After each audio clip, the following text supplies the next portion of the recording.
Bonjour YouTube, j'espère que ça va bien. Tout d'abord, désolé, oui, j'ai sauté le débrief de la 5e journée parce que j'étais complètement carbonisé de fatigue, donc j'ai pas pu bien regarder les matchs. Et en plus, il y a eu le report de OM-PSG qui fait que je n'avais pas le timing pour pouvoir débriefer les 9 matchs d'affilée. Et je suis parti en vacances cette semaine, donc c'est pour ça que je n'étais pas là. Il y aura des journées qui vont sauter comme ça pour des raisons X ou Y. Je m'en excuse d'avance, mais malheureusement, il y avait des choses à gérer de mon côté. Je reviens de vacances, j'étais au Portugal, il a fait beau, j'ai pris le soleil et j'ai quand même regardé la journée de Ligue 1, cette 6e journée avec quelques matchs assez intéressants. Pas mal de choses à dire, pas mal de belles rencontres. On va débriefer tout ça ensemble. Merci à vous d'être fidèles. Merci à ceux qui ont réclamé le débrief de la 5e journée. Ça m'a fait plaisir de voir que ça en manquait à certains. N'oubliez pas les petits pouces, les commentaires. N'oubliez pas de booster la vidéo, parce que vous pouvez booster la vidéo sur YouTube. Ça la pousse dans l'algo. Vous avez 3 boosts par semaine par personne. Ça me rendra très service si vous boostez la vidéo, histoire qu'elle pop dans le maximum de timeline et que les gens puissent mettre des pouces. Voilà, on va essayer de changer un petit peu le format pour cette semaine, faire un truc un peu plus chill et un peu moins bombardement. Donc j'ai travaillé autrement ce week-end, j'ai ressorti le carnet de Crackhead qui est ici, dans la volonté de faire un truc un peu plus naturel, où on échange aussi avec les personnes du chat. Voilà, ça commence pas par un mensonge, ça commence pas un mensonge déjà le débrief. Bah, c'est pas un mensonge enfin. J'ai pas trouvé le truc sur réel, sur YouTube, réel j'ai cherché. Je sais pas exactement comment ça marche les boosts, je vous avoue, parce que je suis pas un vrai streamer, donc je me suis même pas renseigné. Mais normalement, vous pouvez booster les vidéos, vous avez une quantité limitée de boosts pour soutenir vos créateurs préférés et faire en sorte que les vidéos pop plus haut.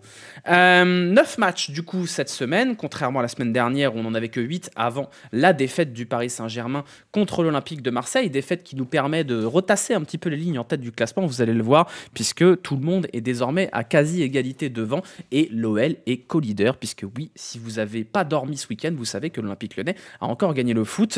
Il n'y aura toujours pas de débrief Olympique Lyonnais sur la chaîne jusqu'à nouvel ordre, mais ça nous fait toujours plaisir. Voilà, n'oubliez pas de vous abonner, ça je vous l'ai déjà dit. On va commencer, vous voulez commencer par quoi ?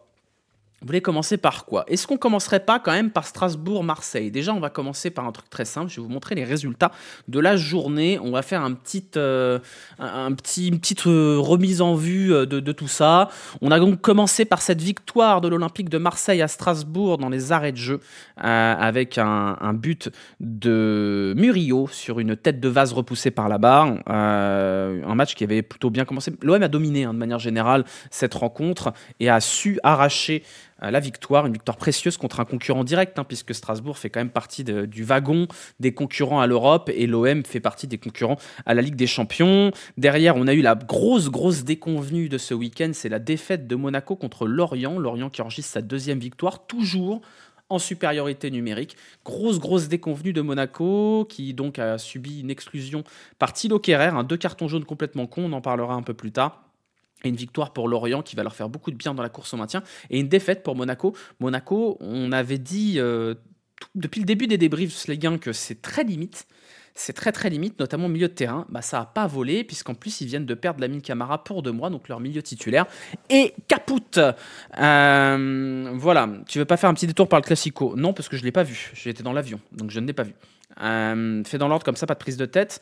Toulouse-Nantes, match assez rythmé quand même, avec un Nantes toujours assez inoffensif et un Toulouse qui a toujours certaines ressources, notamment Aaron Donum que moi j'aime vraiment beaucoup.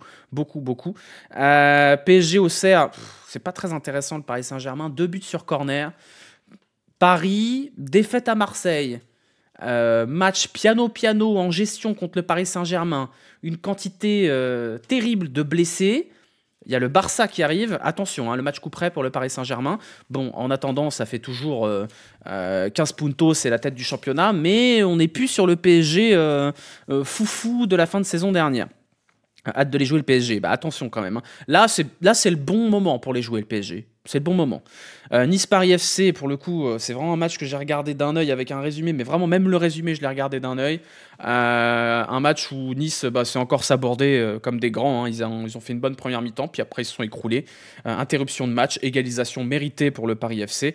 Et toujours cette équipe de Nice dont c'est très difficile de savoir quoi penser. Angers-Brest, victoire à l'extérieur de Brest, pour le coup, sans trop de contestation. Moi, je suis content parce que Brest, c'est une équipe que j'aime bien. On n'avait pas pu débriefer la victoire de la semaine précédente qui était vraiment probante, hein, un 4-1 bien tassé. Et là, Brest qui s'impose encore, notamment grâce à un Roman Del Castillo excellent. De manière générale, une attaque excellente. Hein. Ludovic Ajor qui a été un poison pour la défense. Rémi Labolascari qui s'est blessé malheureusement a été très bon également. Lille-Lyon, on va en parler très longuement, on finira par Lille-Lyon parce que c'est le match qui nous intéresse le plus. Encore une victoire façon Atlético, façon méchant de l'Olympique Lyonnais face à un Lille qui a beaucoup gâché.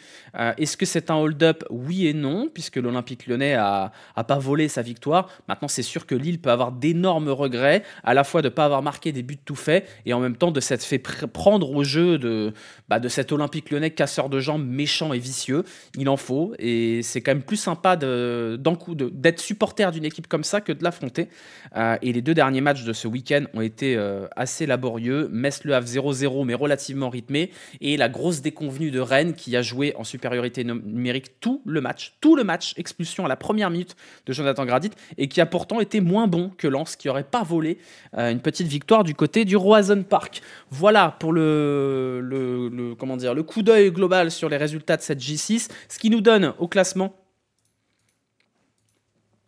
le Paris Saint-Germain toujours en tête devant l'Olympique Lyonnais, co-leader de Ligue 1 avec 5 victoires en 6 matchs. Derrière, on a quand même déjà le wagon des favoris. Hein. Monaco, Strasbourg, Lille, Lens, Rennes. Il n'y en a vraiment aucun qui est aux abonnés absents, à part peut-être Nice, dont on attend peut-être un petit peu. Mais quand vous regardez le classement, tout le monde est à peu près à la place à laquelle on l'imagine, sauf l'OL, que personne n'imaginait aussi haut, même les Lyonnais, hein, on ne s'imaginait pas aussi haut.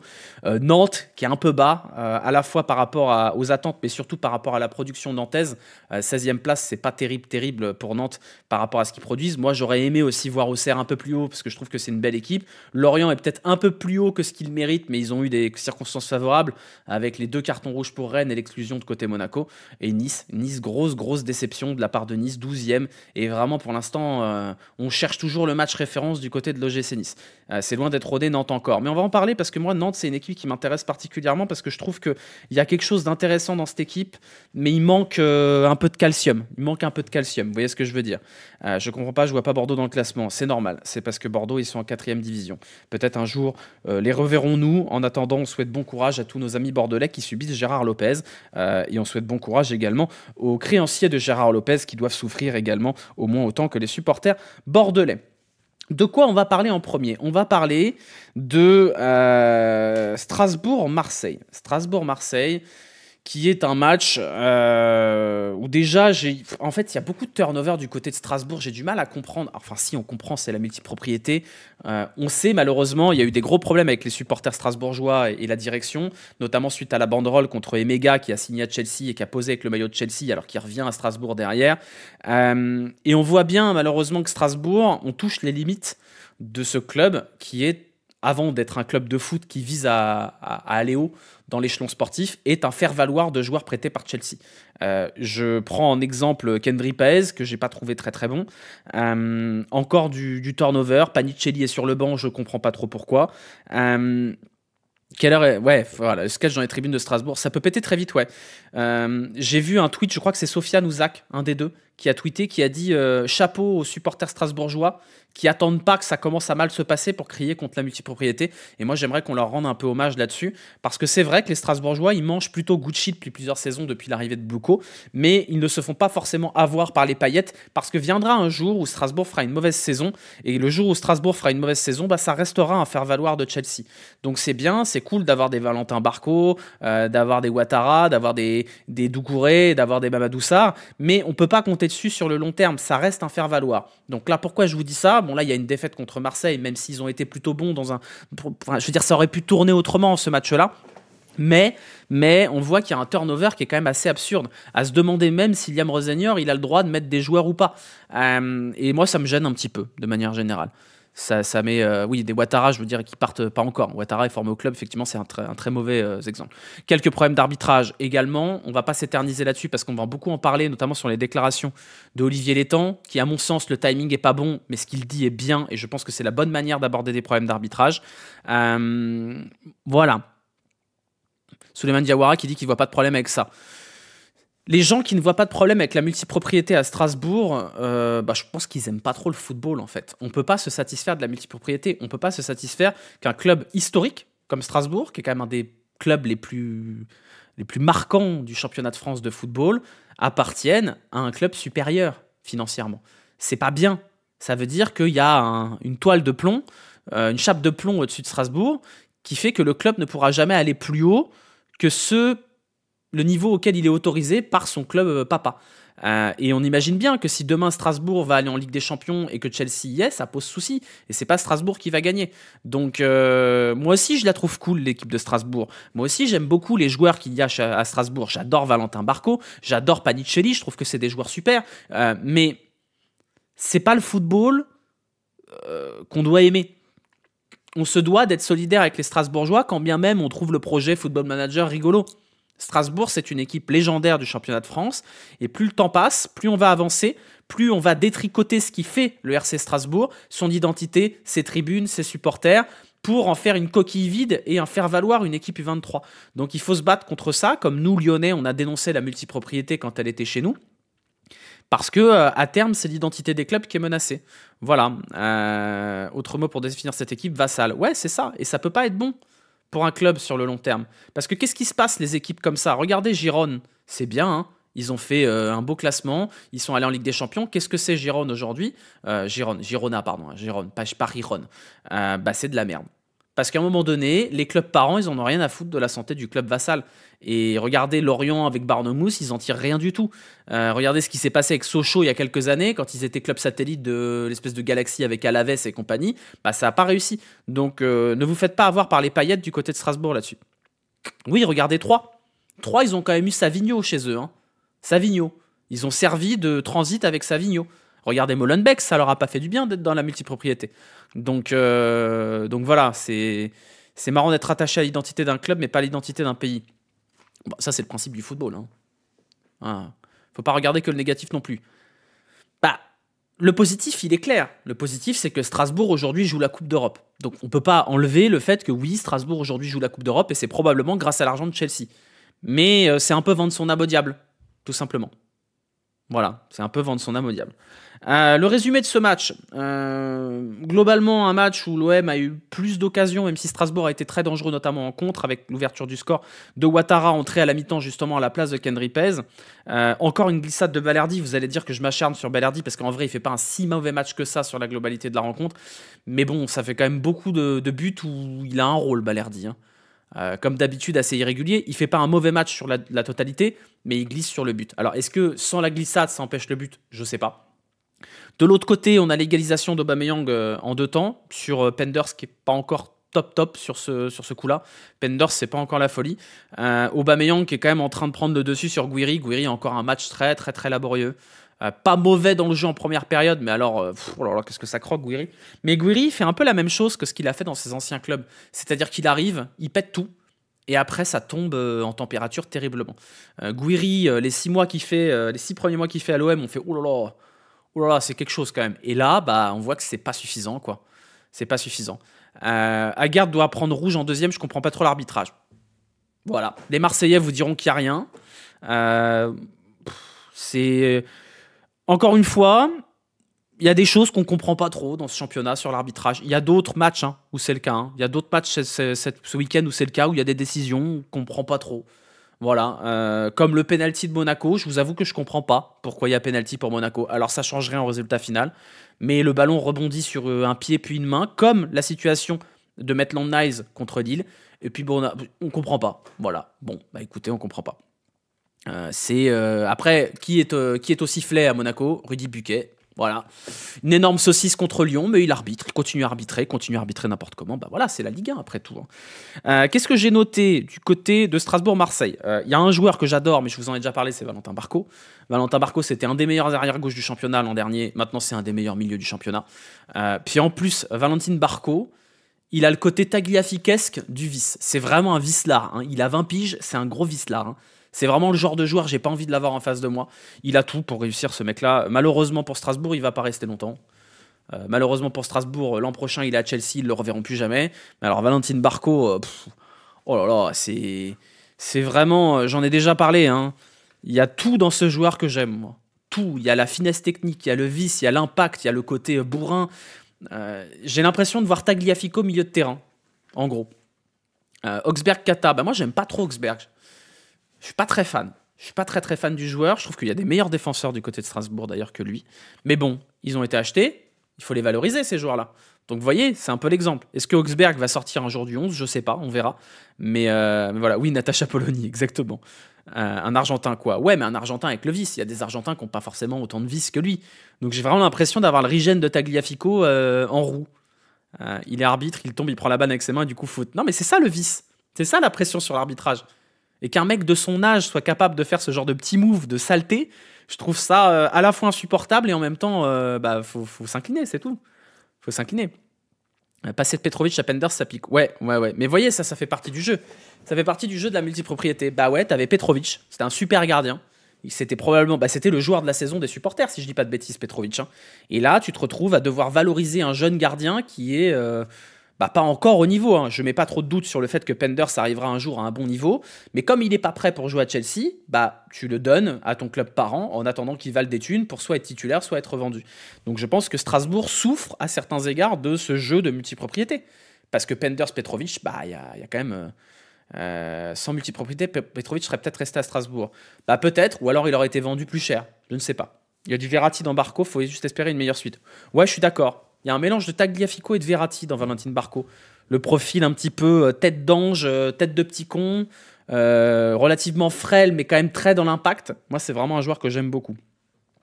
Il y a, pareil, puisqu'on parle de multipropriété, Ben Chilwell, 28 ans. C'est pas bon, hein. C'est pas bon.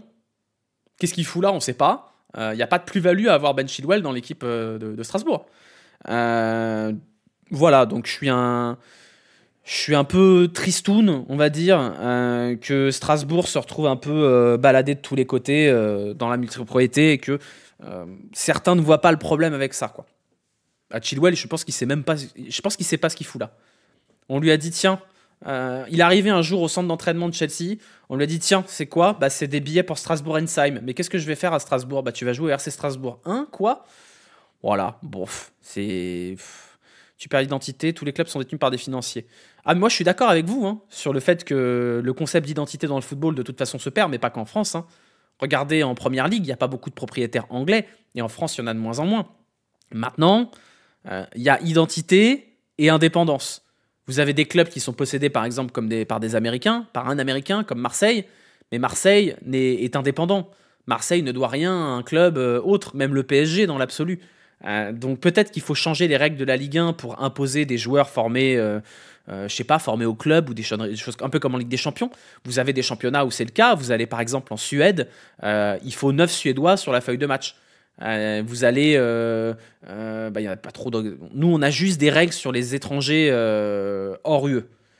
Mais qui englobe les accords de Cotonou, donc en fait c'est très très large les extra-communautaires, mais peut-être que aujourd'hui, regardez, on a vu le match de l'OL contre Utrecht, il n'y a aucun Français sur la feuille de match.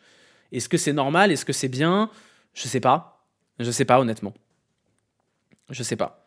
En Belgique aussi, ouais, sûrement quelque chose comme ça. C'est hypocrite de parler d'identité. Je suis pas trop d'accord avec le fait de parler d'identité soit hypocrite. Je pense que tu peux avoir des propriétaires étrangers, mais mettre des règles pour qu'on garde un semblant de rapport au terroir ou même au pays. Je trouve ça pas très très normal qu'on se retrouve avec des clubs aujourd'hui, et l'OL en fait partie, où il n'y a aucun joueur français sur la pelouse. Le football français, c'est aussi développer des joueurs français. Et aujourd'hui, vous avez l'OM ou l'OL où les joueurs français sont extrêmement minoritaires. Et c'est dommage. De Carvalho est français. Il est portugais, non? Il a la nationalité portugaise, De Carvalho. Il est franco-portugais, mais je crois qu'il est... Non? Mathis De Carvalho est bel et bien français. Je croyais qu'il avait la nationalité portugaise. Bon, après, il est français. Oui, il est français. Voilà. Mera est français aussi, mais Utrecht, il me semble qu'il n'y avait aucun joueur de nationalité sportive française, si je ne dis pas de bêtises. Là, sur le match de ce week-end, il y avait Mera, oui. Mais De Carvalho, De Carvalho, il a la nationalité portugaise. Tu peux réussir en faisant local, regarde l'Athletic Bilbao. Oui, tu peux. Paris commence à développer ça et c'est cool. Ouais, en fait, c'est quand même fou de voir que le Paris Saint-Germain arrive à faire jouer plus de joueurs du cru que certains clubs qui ont un centre de formation notable. Enfin bref, voilà. Passons à Lorient-Monaco. C'était quand même un match rigolo, Lorient-Monaco.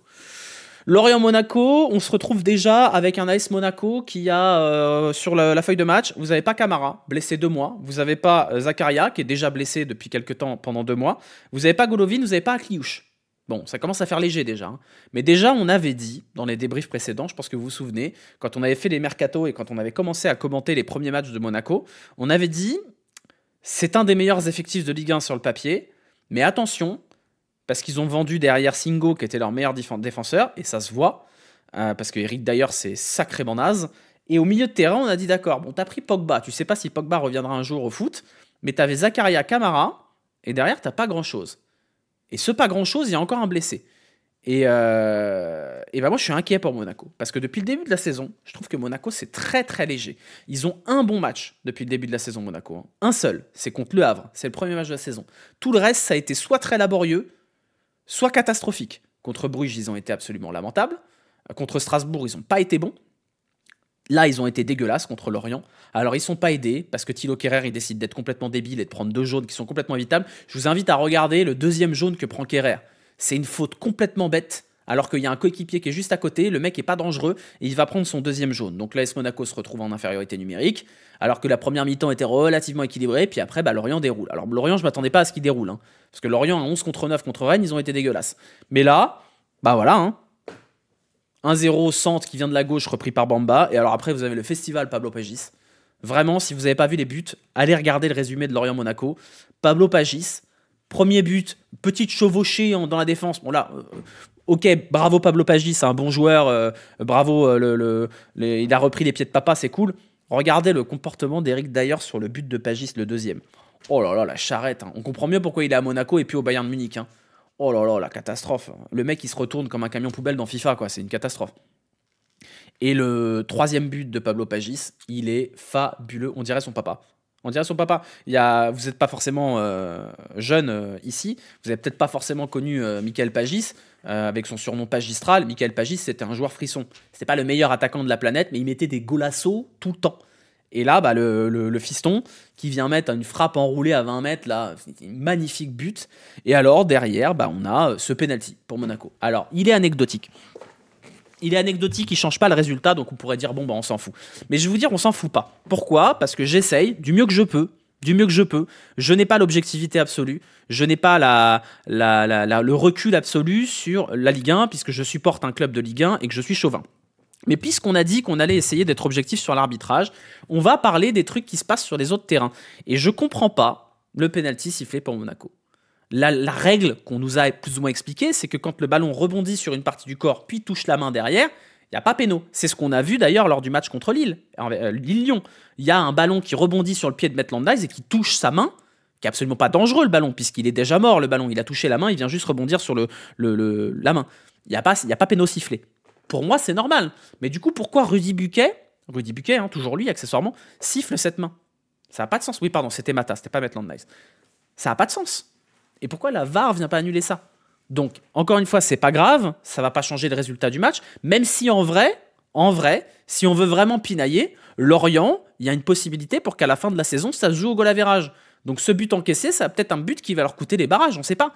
Donc, on est obligé d'en parler aussi sur les matchs qui sont moins intéressants, sur les décisions qui sont moins criminelles pour les clubs, mais de dire, expliquez-nous. Rudy Buquet, explique-moi pourquoi il y a péno. Explique-moi. Et pourquoi il y a péno ? Et vous savez pourquoi ? Parce que c'est comme ça que ça marche l'arbitrage en France. Vous avez une action qui est somme toute anodine, qui doit faire corner, et puis il y a quelqu'un à la VAR qui lui dit « Viens voir quand même ». Et à partir du moment où il va voir, il trouve. C'est tout. Vous avez le Carvar qui lui dit « Viens voir, il y a peut-être une main ». Il va à la VAR et puis il dit « Bah oui, effectivement, il y a main. On m'a appelé, je donne le péno ».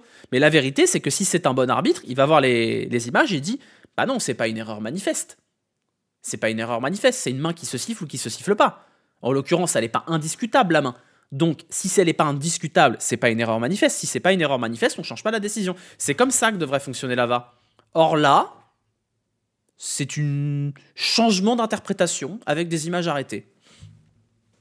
Voilà. Bref. L'appel de la VAR sur Genesio, c'est quelque chose aussi. Je vous avoue que je n'ai même pas remarqué ça. À part si c'est quand il a dit vous êtes des zéros. Oui, à un moment donné, c'est des choses qu'on peut pas se permettre aussi. Donc voilà. Buquet, c'est un homonyme du mec rétrogradé en Ligue 2 l'année dernière. Oui, c'est un homonyme, oui, ça n'a rien à voir.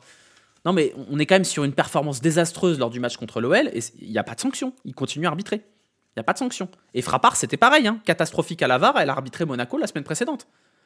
Donc bref. Bon, Lorient-Monaco, qu'est-ce qu'on a d'autre à dire là-dessus? La défense de Monaco, c'est pas suffisant. Eric Dyer, c'est pas bon. Kerrer, c'est pas fiable. La vente de Singo fait très très mal. Les latéraux de Monaco, c'est sympa, mais c'est pas des défenseurs. J'adore Caio Henrique et Vanderson parce que c'est des latéraux offensifs. Et tout le monde aime les latéraux offensifs. Tout le monde aime les mecs qui courent, qui sentent, qui marquent. Mais la vérité, c'est que quand t'as deux latéraux de ce type-là, bah c'est open bar derrière. Surtout quand t'as plus Zakaria pour colmater toutes les brèches. Donc je suis vachement inquiet pour Monaco. Après, ça m'arrange, hein, parce que bon, Monaco, c'est désormais un concurrent de l'Olympique Lyonnais pour un potentiel top 4, hein, si l'OL réussit à tenir cette cadence-là. Mais c'est pas suffisant. Hein. Même devant, ils n'arrivent pas à faire fonctionner Biret et Balogun. Là, on avait Ileni Kena qui était titulaire, du coup, ça n'a pas fonctionné outre mesure. Adi Hutter doit faire mieux avec le matos qu'il a à disposition, qui est limité. Hein. Il est limité, le matos. Hein. Il y a un milieu de terrain qui n'existe pas. Et les choix financiers de l'AS Monaco risquent de coûter cher. Parce que cette année, ils sont en Ligue des Champions. Mais si Monaco n'est pas en Ligue des Champions l'année prochaine, ils sont dans la merde financièrement. Ils vont devoir tout vendre. Donc attention Monaco, parce que le choix du gagne petit, c'est-à-dire de vendre Singo, de vendre Ben Seguir et de ne pas densifier un peu le milieu de terrain, peut poser problème. Vous avez des clubs comme le RC Lens qui sont allés chercher des bons coups sur le mercato, au milieu de terrain. Je pense à Sangaré. Vous avez des clubs qui ont mis un peu de densité, pareil. Enfin, je veux dire, regardez, Madi Camara, c'était 7 millions. Pourquoi Madi Camara, il va à Rennes et pas à Monaco à ce moment-là? Je veux dire, c'est une bonne recrue au milieu de terrain pour colmater toutes les brèches. Monaco a fait le choix de ne pas densifier son milieu de terrain et de faire une saison entière avec Zakaria, Camara et des jeunes. Il y avait Koulibaly, et c'est tout. Ça risque, à mon avis, de leur coûter cher sur le reste de la saison, parce qu'ils ont la Ligue des Champions à jouer. Monaco a l'argent derrière pourtant. Ah, ils n'ont pas tant d'argent, Monaco. Hein. C'est un club qui est déficitaire chaque année, Monaco. Mais là, ils ont bien vendu hein, quand même. Hein. Ça a vendu sale, Monaco. Et je pense qu'ils ont fait un choix conservateur, compte tenu de l'absence de droits télé, etc., qui risque malheureusement de leur coûter très cher s'ils n'arrivent pas à accrocher le top 4, parce que je pense qu'on s'est vu peut-être un peu trop beau du côté de Monaco. On s'est peut-être dit, de toute façon, le top 4, on est large, mais attention, parce que le top 4, il va être cher cette année. Vous avez des équipes qui tournent pas trop mal. Lille est une bonne équipe qui tourne bien, malgré sa défaite. Marseille est une équipe qui commence à se trouver, qui commence à avoir des résultats à peu près fiables. Paris, bon bah c'est Paris. Et l'OL est pour l'instant la surprise. Alors j'ai toujours peur que ça se casse la gueule à un moment donné, on va en parler un peu plus tard. Mais attention Monaco, attention. Attention. TFC Nantes, 2-2. Un match rigolo. Même si en vrai, première mi-temps plutôt à l'avantage des Toulousains. Et toujours ce même problème du côté de Nantes, qui est que offensivement ça suffit pas. Il manque... En fait... Nantes, depuis le début de la saison, il manque une plaque tournante au milieu. Vous avez une ossature qui est très bonne, avec une arrière-garde qui est cool. Awaziem Tati, c'est bon, même si c'est très jeune du côté de Tati. Les latéraux, ça dépend, on en reparlera après. Vous avez Le Penant qui a une très grosse activité au milieu de terrain, mais il manque le joueur de création au milieu. Il manque. Là, on a vu Tabibou qui était titulaire, qui a essayé de rentrer dans ce rôle-là. Vous avez Ablin, mais Ablin, il est tout seul dans ce rôle-là. Et il manque un joueur qui a un profil de créateur.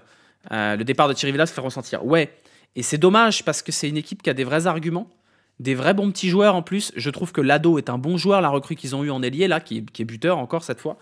Mais vraiment, il leur manque un profil de joueur qui crée la différence au milieu de terrain, qui sait lancer les joueurs, ce que n'est pas Le Penant. Le Penant qui est une machine à courir partout, même si d'ailleurs Le Penant s'est blessé, si je dis pas de bêtises, blessé assez lourdement, on avait peur d'une fracture, quoi. C'est quoi d'ailleurs les news sur Le Penant? À part Blas, ouais, Blas, bah voilà, typiquement Blas, ouais.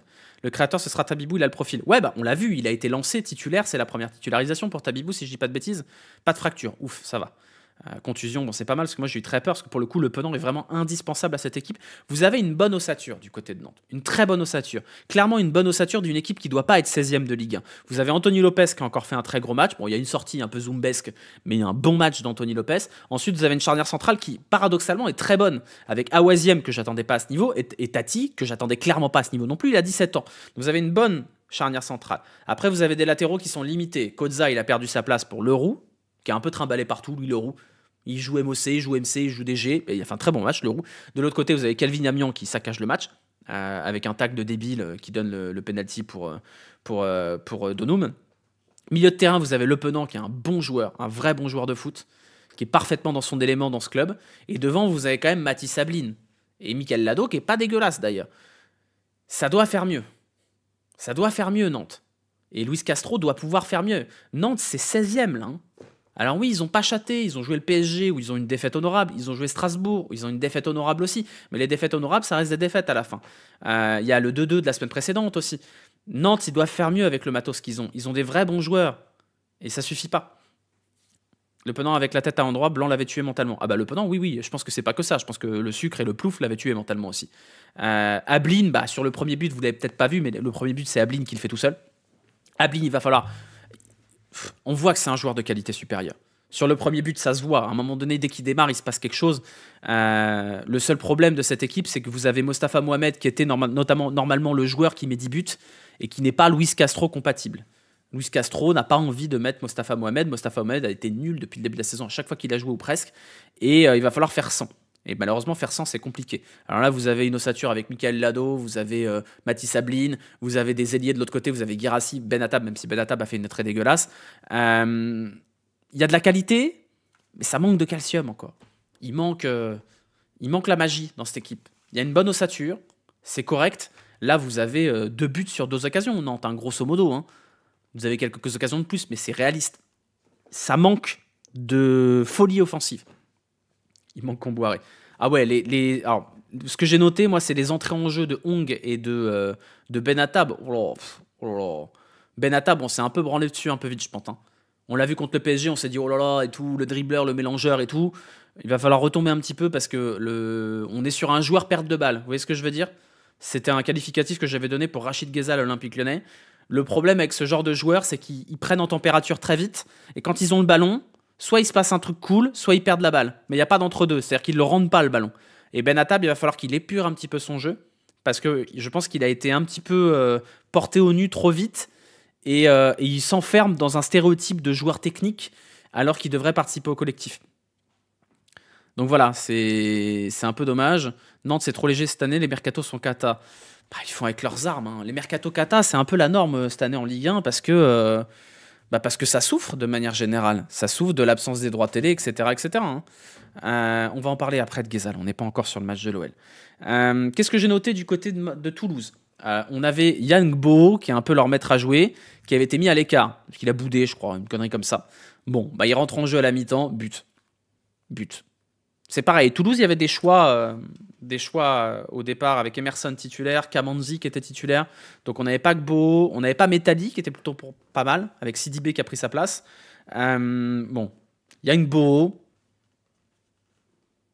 Ce serait bien qu'il boude pas sur ses partenaires, comme ça il peut jouer un peu plus parce que c'est quand même un artiste. Et il y a un autre joueur moi, que j'adore à Toulouse. J'adore parce que déjà parce qu'il a une dégaine incroyable, c'est Aaron Donum. Il a une dégaine avec sa teinture blonde là. Puis c'est un mélangeur et en plus il a le côté vicieux. C'est un enfer Aaron Donum pour une défense. Il avait déjà été très bon contre le PSG. Il est très bon depuis le début de la saison. J'attendais pas Aaron Donum à ce niveau-là. Je vais pas vous mentir. Super Mercato, t'as flingué Ablin et t'as pas recruté grand-chose. Bah j'ai pas dit qu'il y avait un Super Mercato. C'est sûr que effectivement t'as pas vendu Mostafa Mohamed. Si on revient sur Nantes 2 minutes, le vrai problème c'est que t'avais Mostafa Mohamed qui était courtisé. Tu pouvais le vendre pour 10 ou 12 millions. Peut-être un peu moins, allez. Et tu l'as pas vendu. Aujourd'hui Mostafa Mohamed c'est un poids mort à Nantes. Le fait de garder Ablin, ça se défend. Tu as vendu Nathan Zézé en Arabie Saoudite pour 22 millions. Tu peux te permettre de garder Mathis Ablin, c'est bien. Maintenant, le problème, c'est que si tu as un joueur qui rentre pas dans tes plans, c'est dommage. Il y a eu 0 off pour Mohamed. Bah oui, mais bon, à mon avis, c'est un joueur que tu peux refourguer quand même si tu as envie de le refourguer. Donc c'est dommage. Aaron Donum, dégaine incroyable, Blaze incroyable, joueur incroyable. Bah, il est hyper irrégulier, Donum. Hein. Hyper irrégulier. On sait très bien que ça va tomber en température. Mais pour l'instant, profitons-en. Il est aidé par le dispositif, je pense, avec cette défense à 3, avec un latéral derrière lui parfois, et parfois non. Donc en fait, il fait un peu ce qu'il veut, Aaron Donum. Et tant qu'il est en feu comme ça, bon là, il marque pas, hein, il marque sur le penalty, je veux dire, il marque pas dans le jeu. Mais il y a quand même un joueur, c'est quand même un joueur rigolo. C'est quand même un joueur assez rigolo. Le joueur Netflix, ouais, c'est ça, ouais. C'est un peu ça. Qu'est-ce que j'ai noté? Tabibou, intéressant aussi. Je suis curieux de voir la suite. Il y a toujours cette logique de trouver le bon milieu de terrain à Nantes. Hein. On a eu beaucoup de tentatives, on a eu du Coquelin, on a eu du Kwon, on a Mwanga qui rentre dans le 11, mais qui marche parfois un petit peu sur le Penant.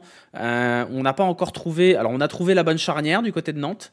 On a trouvé, je pense, la bonne combinaison offensive avec Lado et Ablin, à voir qui sera le 3e homme à terme. Les latéraux, ça va poser problème. Parce que Kelvin Amian et Kodza, c'est pas bon. Si Louis Leroux, s'impose en latéral gauche. Je vous avoue que c'est pas là où je l'attendais, Louis Leroux. Il a été très bon côté gauche, il a même été buteur en plus. Il faut qu'ils trouvent le milieu de terrain qui va leur permettre d'avoir un petit peu de calcium. Voilà. Reste, ça stagne. Oui, mais ça stagne. Guillaume Rest, il est atteint du syndrome Alban Lafont. C'est-à-dire qu'il est arrivé à un niveau Ligue 1 très très très très tôt, et on s'est dit, oh là là, le crack, et il a pu dépasser ce niveau-là. Et il y a un autre gardien qui était dans ce style-là, c'était Étienne Green de Saint-Etienne. Vous vous souvenez d'Étienne Green? Étienne Green propulsé en Ligue 1 tout de suite, il devait avoir 17 ans, et Étienne Green, catastrophe. On l'a plus revu depuis. Et vraiment le syndrome Alban Lafont. Mwanga Le Penant, si ça se trouve, il y a une bonne tête de milieu titulaire. Bah, il manque le troisième homme de ce milieu-là. Pour moi, c'est Mwanga, Le Penant et un créateur. Est-ce que c'est Tabibou? Est-ce que c'est pas Tabibou? Je sais pas. Mais il manque ce joueur-là capable de faire des différences. Parce que Le Penant est un bon joueur de foot, hein, en mode box-to-box, mais qui a du mal dès qu'il faut aller faire l'ouverture. Mwanga, c'est un milieu défensif. Et il manque le troisième homme. Voilà. Qu'est-ce que j'ai noté d'autre? Ouais, on en a déjà parlé, mais Louis Leroux, j'aime beaucoup. J'aime beaucoup Louis Leroux. J'aime beaucoup ce type de joueur un peu couteau suisse, homme à tout faire. Et puis je trouve qu'il a une bonne gueule en plus. Il a une gueule de mec sympa. Alors, ça, c'est totalement subjectif. Mais le fait qu'il soit trimballé un peu à droite à gauche, ça peut le desservir. Et je suis curieux de voir où il va s'installer, Louis Leroux. Parce qu'il peut très bien finir au milieu de terrain dans ce rôle-là de troisième homme du milieu de terrain. Comme il peut terminer arrière-gauche intéressant comme Quentin Merlin. Hein. Quentin Merlin, il a été un peu trimballé de tous les côtés à un moment donné. Hein. Quand il était à Nantes, c'était ça. Un coup, on l'avait milieu de terrain, un coup piston gauche, un coup arrière-gauche. C'est un joueur qui a une grosse activité, qui sait un peu tout faire sans être parfait. Et je suis curieux de voir comment il va se développer. C'est marrant quand même, cette tendance qu'a Nantes à sortir des joueurs de ce type-là. Des joueurs un peu douce partout dans FM. Genre les Verretou, les Rongier, Dubois, Leroux. Alors, leur carrière n'est pas la même pour tous, mais quand ils étaient à Nantes, c'était des joueurs qui étaient un peu trimballés partout. Alors Dubois un peu moins, mais Rongier et Verretou, on les voyait un coup 6, un coup 8, un coup 10. J'ai l'impression que le centre de formation nantais, c'est une usine à joueurs sympa, mais sans plus. Il y a besoin de ces joueurs-là. Hein. Il y a besoin. C'est un super joueur de complément dans une équipe de Ligue 1, Leroux. Ouais, je suis d'accord. Mais voilà, Merlin, c'était un milieu gauche que Comboiré a mis DG pour dépanner, qui continue à se poste. Mais il n'a pas joué au milieu de terrain central, Quentin Merlin, quand il était à Nantes? Ou alors j'ai complètement inventé, hein. Mais il me semble l'avoir déjà vu jouer au milieu de terrain central. Bon, bah j'ai halluciné alors. Hein. J'ai halluciné. Merci à Bot Bill pour le Prime, merci beaucoup. Hugo Décrypte au FC Nantes, j'avais pas prévu ça. Touche à tout, bon à rien. Ça, c'est un peu dur quand même. Louis Leroux, c'est un joueur touche à tout, mauvais nulle part, je dirais plutôt. Que bon à rien, c'est quand même vachement négatif. Louis Leroux, mauvais nulle part. Est-ce qu'il arrivera à passer un cap pour devenir un vrai bon joueur de Ligue 1 qui peut devenir un joueur clé de son équipe? Je sais pas encore. C'est Dubois qui est formé 10, puis a joué partout au milieu pour finir d'aider. Pardon, je confonds du coup. C'est bien Dubois. C'est Dubois du coup. T'as inventé pour Étienne Green aussi, pas 17 ans. Il avait quel âge Étienne Green quand il a percé? Étienne Green, il est où maintenant? Ouah, il est au Danemark. 25 ans. Bah, il avait quoi, 20 ans à Saint-Etienne? 21 ans? Oh, c'est jeune, vous chipotez un petit peu. Hein, vous chipotez un petit peu. Il avait 20 ans à Saint-Etienne. D'accord, il n'avait pas 17. Mais c'est pareil, éclore un 20 ans quand t'es gardien, c'est jeune. Les gardiens, ils arrivent à maturité à 22-23 généralement. Bref. Bernardoni aussi. Après Bernardoni, le problème c'est qu'il a toujours eu 28 ans. Même quand il avait 20 ans, il avait 28 ans. Nantes, je suis pessimiste, je vois pas où ça va. Bah, je vous trouve un peu dur avec Nantes. Moi, je trouve qu'il y a quand même une bonne ossature et qu'il manque pas grand-chose à chaque fois. Nantes n'a pas fait de match absolument calamiteux. Hein. Il y a eu vraiment un match sans, je sais plus contre qui c'était. Mais Nantes est jamais mauvais dans ces matchs. Maintenant, ça tourne pas. Je trouve qu'ils sont pas bien payés en termes de points par rapport à ce qu'ils arrivent à développer. Voilà, il y a un projet de jeu. Je suis d'accord avec toi, Pompelo. Il y a un projet de jeu avec des moyens qui sont quand même hyper limités. Et je suis paradoxalement pas si inquiet que ça pour Nantes. Auxerre, notre pire match, notre seule victoire. Le coach, il est bien. Bah, le coach, il a des idées. C'est l'ancien coach de Dunkerque, c'est Luis Castro. Laissez-lui un peu de temps. Laissez-le Cook. Bernardoni, il est né, il a dit c'est la semaine italienne chez Lidl. Ça, c'est vraiment du lore Serious Charlie, hein, à ce terme-là. Les gens sur YouTube, ils ne peuvent pas comprendre ça. Nantes, ça va péniblement se maintenir. Je pense que ça fera 12 ou 13, Nantes. Je pense que ça fera 12 ou 13. On passe de Comboiré, qui était un terroriste du foot, à un mec qui demande d'enchaîner 3 passes. Ouais, laissez un peu le temps. Déjà, je trouve que réussir à construire une ossature correcte avec cette équipe, c'est déjà pas mal. Avoir lancé Tati, avoir lancé Tabibou, même avoir lancé Benatab, c'est pas rien, quoi. Laissez-lui le temps. Michael Lado, ça a l'air d'être une bonne recrue. Laissez le temps. Toulouse est capable de nous faire mal la semaine prochaine. Oui, parce que Toulouse, c'est une bonne équipe. Très bonne équipe. En tant que Nantais, chaque année, c'est pareil. Tu te dis que l'équipe est OK, qu'il manque un petit truc, mais ce petit truc arrive jamais. À 3 journées de la fin, t'es à 2. Ouais, c'est vrai. C'est vrai. Après, cette année, vous avez un coach avec des idées. Les années précédentes, c'était Antoine Comboiré, balancer la baballe et advienne que pourra. Parfois, c'est mieux. Hein. Parfois, c'est plus safe. Mais je pense que vous êtes quand même. Alors, peut-être que ça me donnera tort, mais je pense que vous êtes mieux loti aujourd'hui avec un coach qui va essayer de développer quelque chose. Et ça se trouve, il n'y arrivera pas, il va se faire virer par Kita. Hein. Mais je pense que ce serait dommage parce que des matchs de Nantes que j'ai vus cette saison, il n'y en a aucun où je me suis dit c'est une vraie équipe de merde. Alors que franchement, j'ai vu des matchs d'autres équipes. Il y a des matchs de Nice où je me suis dit, mais c'est vraiment, ils sont nullissimes. Des matchs de Metz, des matchs de Angers où je me suis dit, mais qu'est-ce que c'est que cette équipe, quoi. Il n'y a aucun match cette saison où Nantes où je me suis dit, mais c'est calamiteux. On verra. Hein. On verra. PSG Auxerre. PSG Auxerre.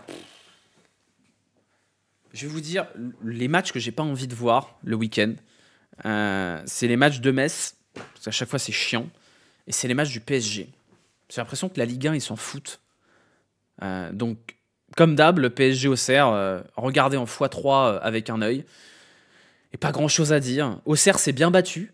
Et je pense que le seul tort de la J Auxerre sur ce match-là, c'est de ne pas avoir osé davantage aller secouer le PSG qui était prenable. Je pense qu'ils étaient prenables. Ils sont prenables en ce moment parce qu'ils sont pas très en forme, ils sont fatigués, et ils ont plein de blessés. C'était clairement une équipe bis pas voulue. Hein. Vous aviez Mayoulou, vous aviez Ramos, vous aviez Mbaye, vous aviez Lee qui était titulaire, vous aviez Beraldo qui était titulaire. Et c'est un PSG qui n'a pas été capable de marquer dans le jeu, qui s'en est remis à 2 corners joués à 2, à peu près les mêmes en plus, avec un centre qui finit sur une tête d'un défenseur qui est resté haut. Et voilà, et ça suffit. Et c'est un peu dommage parce que c'est un match qui, sur la globalité de la rencontre, a été plutôt équilibré. Et Auxerre a tergiversé. Il y a une superbe frappe de Kevin Danois qui vient fracasser la barre, le poteau, pardon. Et c'est dommage parce que pour le coup, Auxerre, c'est une équipe qui joue pas trop mal. Là, c'était quasiment l'équipe type avec un milieu de terrain. On en a déjà parlé, mais Kevin Danois, c'est très, très, très, très fort. Ça peut tourner, hein. Si la frappe de Danois, elle va au fond, peut-être qu'il se passe des trucs derrière.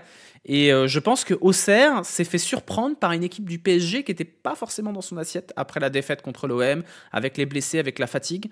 Et l'équipe B du PSG reste supérieure à toute la Ligue 1. Bah oui, on sait, c'est logique.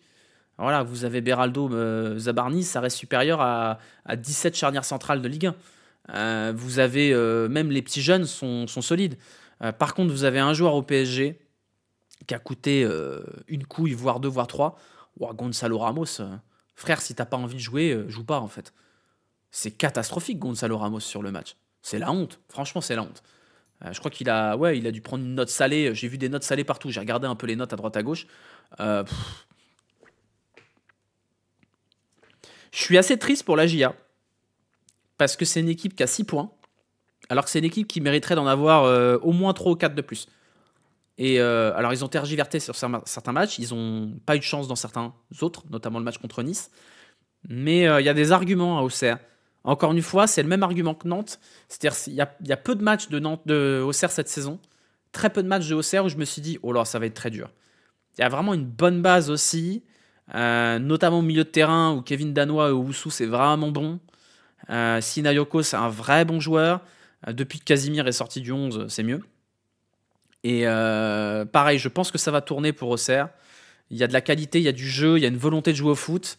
Et de toute façon, il n'y a que ça qui compte. Hein. C'est est-ce que ta charnière centrale est correcte? Elle est correcte à Auxerre. Elle n'est pas parfaite, mais elle est correcte. Et est-ce que ton milieu de terrain, c'est un milieu de charbonneur avec un tout petit peu d'idées? Et c'est ce qu'ils ont. Ils ont Owusu qui est un chien qui court partout. Et ils ont Danois qui est un joueur, à mon sens, de qualité supérieure, qui a beaucoup, beaucoup de qualité, qui sait faire la bonne passe dans les intervalles, qui sait mettre des patates. Kevin Danois... Vous me dites l'an prochain, il vient à l'Olympique Lyonnais, je suis pas malheureux. Sierralta, c'est bien. Ouais. Casimir doit jouer piston. Je pense qu'il doit pas jouer Casimir, tout court. Voilà. Sekou Mara, bonne recrue. Faut qu'il monte en température, mais bonne recrue, je pense. Surtout en prêt. Je vous avoue que Sekou Mara, je l'aurais bien pris à Lyon, par exemple. puisqu'on n'a pas d'avant-centre et qu'on a Martin Satriano. Tu as oublié de mettre le score du match. Oui, je sais, j'ai pas eu le temps de faire les... Enfin, j'ai pas eu le temps, j'ai oublié de faire le score des matchs. Mais voilà, je suis pas non plus hyper inquiet pour Auxerre. Le calendrier qu'ils vont avoir, de toute façon, c'est jamais facile quand on a une équipe comme Auxerre. Mais à un moment donné, ça va tourner. J'ai confiance en eux. Prêter sans option. Bah ouais, mais tu vois, un Sékou Mara à Lyon, je suis pas sûr que ça aurait fait du mal. Hein. Par rapport à Satriano, un prêt sans option d'achat. Après, est-ce que Strasbourg l'aurait prêté à Lyon, qui est un concurrent direct, plutôt qu'à Auxerre, qui n'est pas un concurrent direct? C'est un bon joueur de foot, Sékou Mara. Donc voilà. Qu'est-ce qu'il nous reste? Il nous reste 4 matchs. Nice-Paris FC, on va passer rapidement là-dessus. Nice qui a toujours un mal fou à trouver la bonne solution en attaque. Alors là, on avait Mohamed Ali Chaud, Terem Moffi et Sofiane Diop. Alors ça change tous les jours. Un coup, c'est Johnson et Kevin Carlos. Un coup, c'est Jérémy Boga. On sent que Francaise, il patauge complet sur son attaque. Et ça n'a pas manqué. Une première mi-temps dégueulasse. On va pas se mentir, hein, voilà. S'il fallait zapper, c'était ce match-là. Une superbe passe pour le coup de Mohamed Ali Chaud pour Diop. Mais vraiment une très très belle ouverture. Diop qui finit très bien. Et là, on se dit, bon, Nice, ils ont dominé la première période. Un petit but sympa. Le Paris FC qui patauge un peu en face, même s'ils sont pas catastrophiques. C'est bien. Ils ont le match en main. Puis ils sont jamais rentrés des vestiaires. Jamais. Deuxième mi-temps catastrophique de Nice, vraiment pas bonne. Ils auraient pu sauver le match dans le temps additionnel, mais vraiment de la 45e à la 87e minute, il n'y a rien dans le match de Nice. Il y a une interruption de 30 minutes parce que les supporters crient contre l'arbitre. Est-ce que tout ça est bien utile? Est-ce qu'on sort grandi de tout ça? D'arrêter des matchs pour des chants de supporters qui, comme c'est des enfants de 4 ans, continuent à chanter encore plus fort? Et est-ce que tout ça fait avancer la lutte contre l'homophobie ou contre n'importe quoi, hein, de manière générale?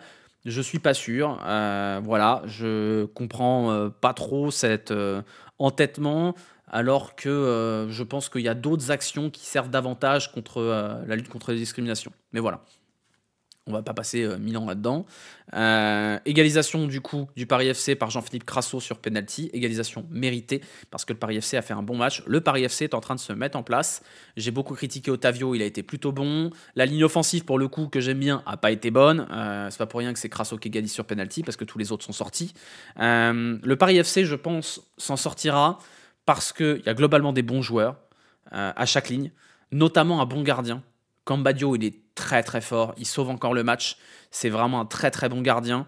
La défense centrale, ça commence à se mettre en route. La défense, c'est quand même le point faible du Paris FC. Après, vous avez l'ossature Melou Lopez. Alors, vous aviez plus Marchetti qui s'est fait taper dessus parce qu'il a fait chute. C'est vraiment un débile quand même. Hein. Voilà, donc il était en tribune, alors que c'est un bon joueur, Vincent Marchetti. Et devant, quand même, Moses Simon, Ilan Kebal, Willem Jebels, même Crasso, c'est pas un mauvais joueur. Ouais, l'histoire de l'embrouille avec Marchetti, Marchetti marque, il fait chute parce qu'il y a un joueur qui allait rentrer à sa place. Donc en fait, c'était genre chute à son coéquipier, en gros. Ou au coach, ou au staff, parce que le staff voulait le remplacer.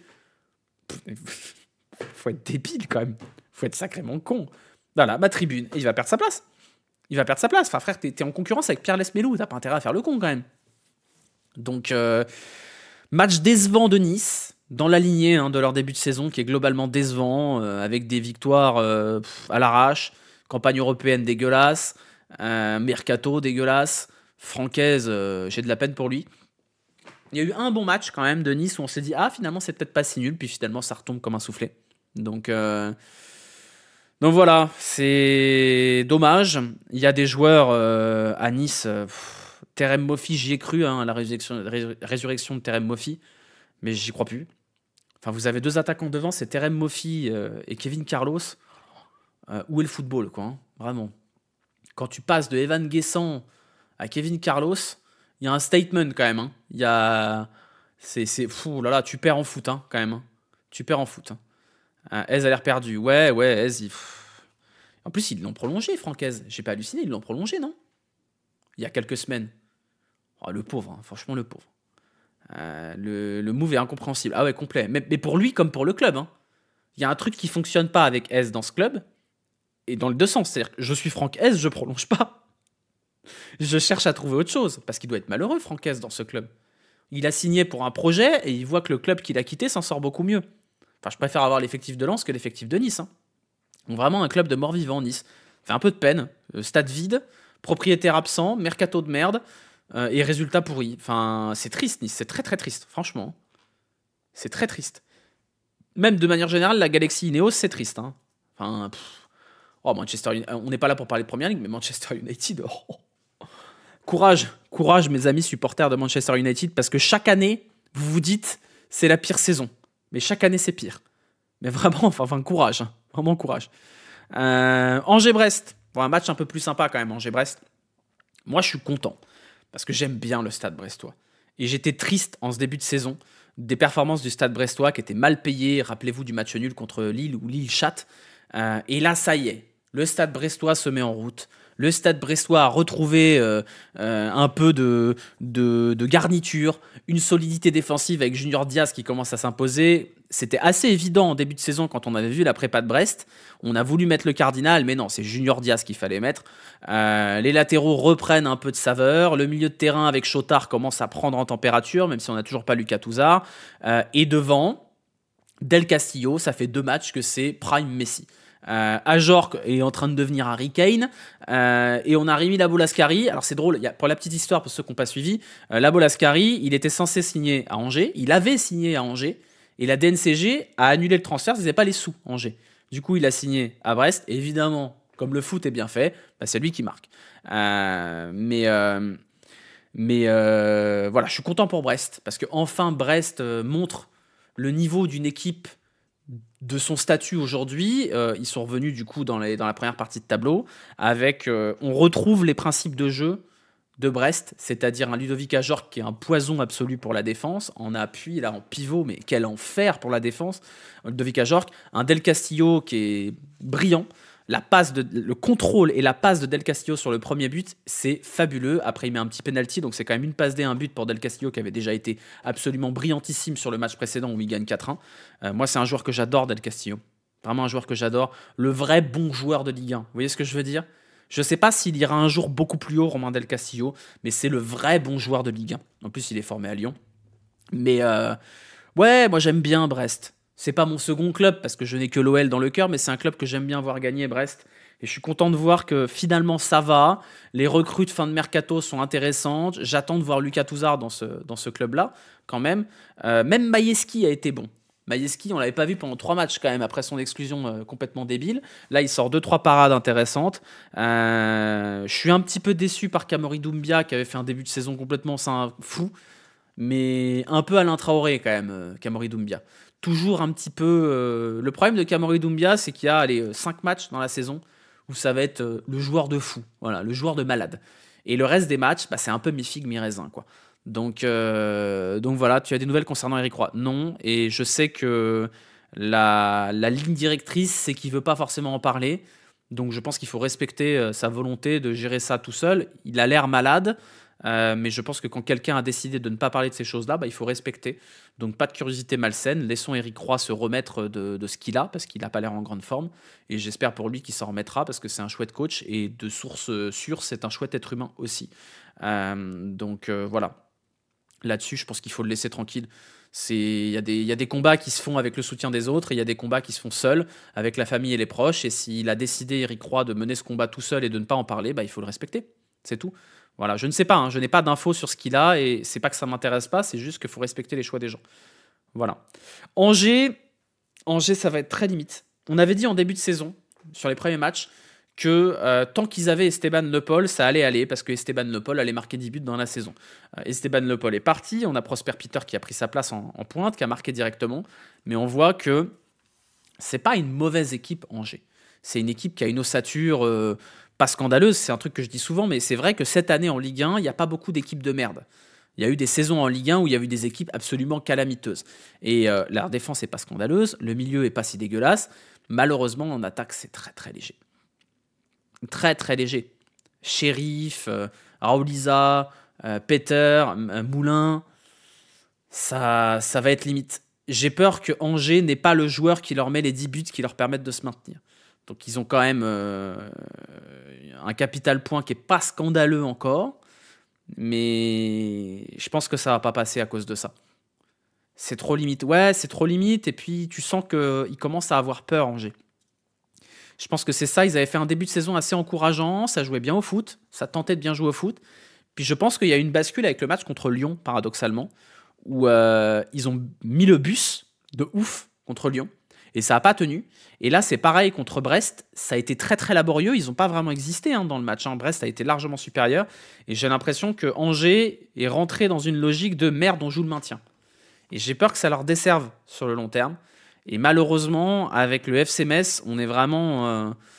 je change pas mon fusil d'épaule là-dessus. Autant Le Havre m'a rassuré sur le jeu pratiqué, autant Angers, j'ai peur que ce soit très très difficile parce qu'il n'y a pas de banc. Il n'y a aucun banc. Et il manque... il n'y a pas beaucoup de menaces devant, quoi. Donc... ça tiendra peut-être sur des malentendus, sur les confrontations directes avec les concurrents. C'est souvent comme ça que se sauve Angers. Angers, on les voit pas trop de la saison, ils font pas trop de fulgurance, mais ils arrivent à pas perdre dans les matchs coup près. Il va falloir gagner contre les Metz, contre les Le Havre, contre les Lorient. Mais pour le reste, ça va être très compliqué Angers. Pire effectif de Ligue 1, ouais, je pense, ouais. Avec Metz. Metz, c'est très limite aussi. Très très limite. Prosper Peter, je lui trouve un truc. Ouais, mais c'est jeune, c'est comme Brian Maggio à Metz. C'est des jeunes joueurs qui ont sûrement un petit truc, mais c'est dur et c'est tôt pour les lancer en Ligue 1. Brian Maggio, vous voyez bien que Metz en est revenu. Ils ont repris Diallo et Brian Maggio a plus ou moins disparu alors qu'il a commencé titulaire. Donc je pense que c'est dur pour ce genre de profil-là. Très très dur. Rennes-Lens, on va passer rapidement là-dessus parce que... En fait, on va passer rapidement sur le déroulé du match, mais il y a des choses à dire sur ce match. Pour ceux qui n'ont pas suivi le match, carton rouge pour Jonathan Gradit à la première minute. Et derrière, on a un match de merde de Rennes et un bon match de Lens. La petite anecdote, c'est qu'effectivement, Pierre Sage était l'adjoint d'Habib Beye au Red Star. Donc c'était des retrouvailles. Et Pierre Sage a bouffé Habib Beye à 10 contre 11, tout simplement. Lens aurait mérité de gagner ce match. Et pourquoi je veux parler de ce match rapidement ? Parce que d'abord, on va parler de Lens. On va parler de Lens parce que je trouve que ce que fait Pierre Sage avec cet effectif lensois, qui est loin d'être dégueulasse, est très intéressant. Et je suis content pour Pierre Sage. Une ossature défensive très très bonne, qui a fait un très gros match, notamment Baïdou, que j'avais détesté quand il avait joué contre Lyon. Il avait été très très mauvais, qui là commence vraiment à s'installer solidement en défense. Mathieu Hudol, toujours aussi fort. Enfin, Mathieu Hudol, je pense que c'est un des meilleurs latéraux de Ligue 1. Alors c'est pas un latéral à proprement parler parce qu'il est défenseur central gauche. Je pense que même c'est un des meilleurs défenseurs de ce championnat, Mathieu Hudol. Sangaré au milieu de terrain, c'est une super recrue. Enfin, je veux dire, Andy Diouf, on l'a déjà oublié. On l'a déjà complètement oublié. Et devant, vous avez Florian Thauvin. Quelle recrue. Je trouve quand même que la manière de bosser du RC Lens, il y a quelque chose. Florian Thauvin, aller le chercher à 32 piges à l'Udinese pour 6 patates, faut les mettre quand même 6 patates sur un mec de 32 ans. Et force est de constater que Florian Thauvin, quand il prend le ballon, c'est un joueur de qualité supérieure. Moi, j'ai peur. Je suis presque content de l'avoir pris en début de saison quand il n'était pas encore en bonne température. Mais le mercato de Lens, pour une équipe qui perd quand même Andy Diouf, qui était la plaque tournante du milieu de terrain, qui offensivement a toujours pas trouvé les clés, même si je pense que Ryan Fofana, ça va monter très vite. Je suis pas du tout convaincu. Morgan Guilavogui, je vous ai déjà dit que je l'aimais pas. Hudson Edouard, je suis pas du tout convaincu parce que j'ai vu encore. Mais en termes de gestion, je suis assez admiratif. Mathieu Hudol, c'est pareil. Mathieu Hudol, faut aller chercher. Le mec, il s'est fait les croisés 150 fois. Des joueurs comme Daver Machado, même Ruben Aguilar, au moment où il arrive, c'est un joueur qui est en perte de vitesse. Et pourtant, là, Ruben Aguilar, on dirait qu'il a 20 ans tellement ça court partout. Robin Risser, c'est pareil. Robin Risser, il faut aller le chercher. 3 millions, je crois, dans la réserve de Strasbourg, si je dis pas de bêtises. Et c'est bien ce que fait Pierre Sage. J'espère qu'ils vont aller plus haut encore, le RC Lens. C'est une belle équipe avec un bel effectif. Sangaré, c'est un monstre. L'activité de Sangaré, c'est un truc de fou. Voilà. Guilavogui, c'est terrible. J'ai rarement vu un joueur qui donne autant l'impression d'avoir la tête dans le sac. Moi, j'aime pas du tout Morgan Guilavogui, mais depuis bien longtemps. Je trouve que c'est un joueur qui a pas de pied, ce qui est dommage quand t'es attaquant de pointe quand même. Donc voilà, bon match de Lens, qui aurait presque mérité la victoire là-dessus. Pas de chance, le carton rouge pour Gradit, il n'est pas scandaleux du tout non plus parce que c'est un anéantissement des occasions de but. Et c'est bien à un moment donné que les arbitres osent mettre des rouges pour des trucs qui valent rouge en début de match. Donc c'est triste parce que ça saccage un peu la rencontre, mais c'est le jeu. Mais alors Rennes, il faut en parler quand même. Rennes, on est quand même sur une des équipes de Ligue 1 qui a le plus de moyens, qui se permettent de donner des salaires astronomiques, qui a des recrues. Enfin, je veux dire, Seko Fofana, il doit pas être payé au SMIC. Et c'est quoi cette merde? C'est quoi ce jeu pourri développé par le Stade Rennais? C'est honteux. Enfin, je veux dire, Habib Beye, ça fait 1 an qu'il est là. Il a eu le temps de travailler quand même. Il y a rien. On dirait Patrick Vieira. Et c'est le même profil. C'est-à-dire, c'est un mec qui a sa petite place dans les médias, qui est copain avec tous les médias. Et donc, on lui fout la paix. Mais pourquoi on fout la paix à Habib Beye? Il est au Stade Rennais. Il doit pouvoir bosser. Il doit pouvoir faire un peu de football. Enfin, je veux dire, c'est dégueulasse le Stade Rennais depuis le début de la saison. C'est catastrophique, hein. Enfin, la victoire contre Lyon, elle est arrachée avec un arbitrage qu'on connaît. Le reste des matchs, c'est une catastrophe, quoi. Brel Mbolo, il porte bien son nom, il est nul à chier. Le milieu de terrain, Madi Camara piston, mais à ce moment-là, il fallait prendre un autre joueur. Hein.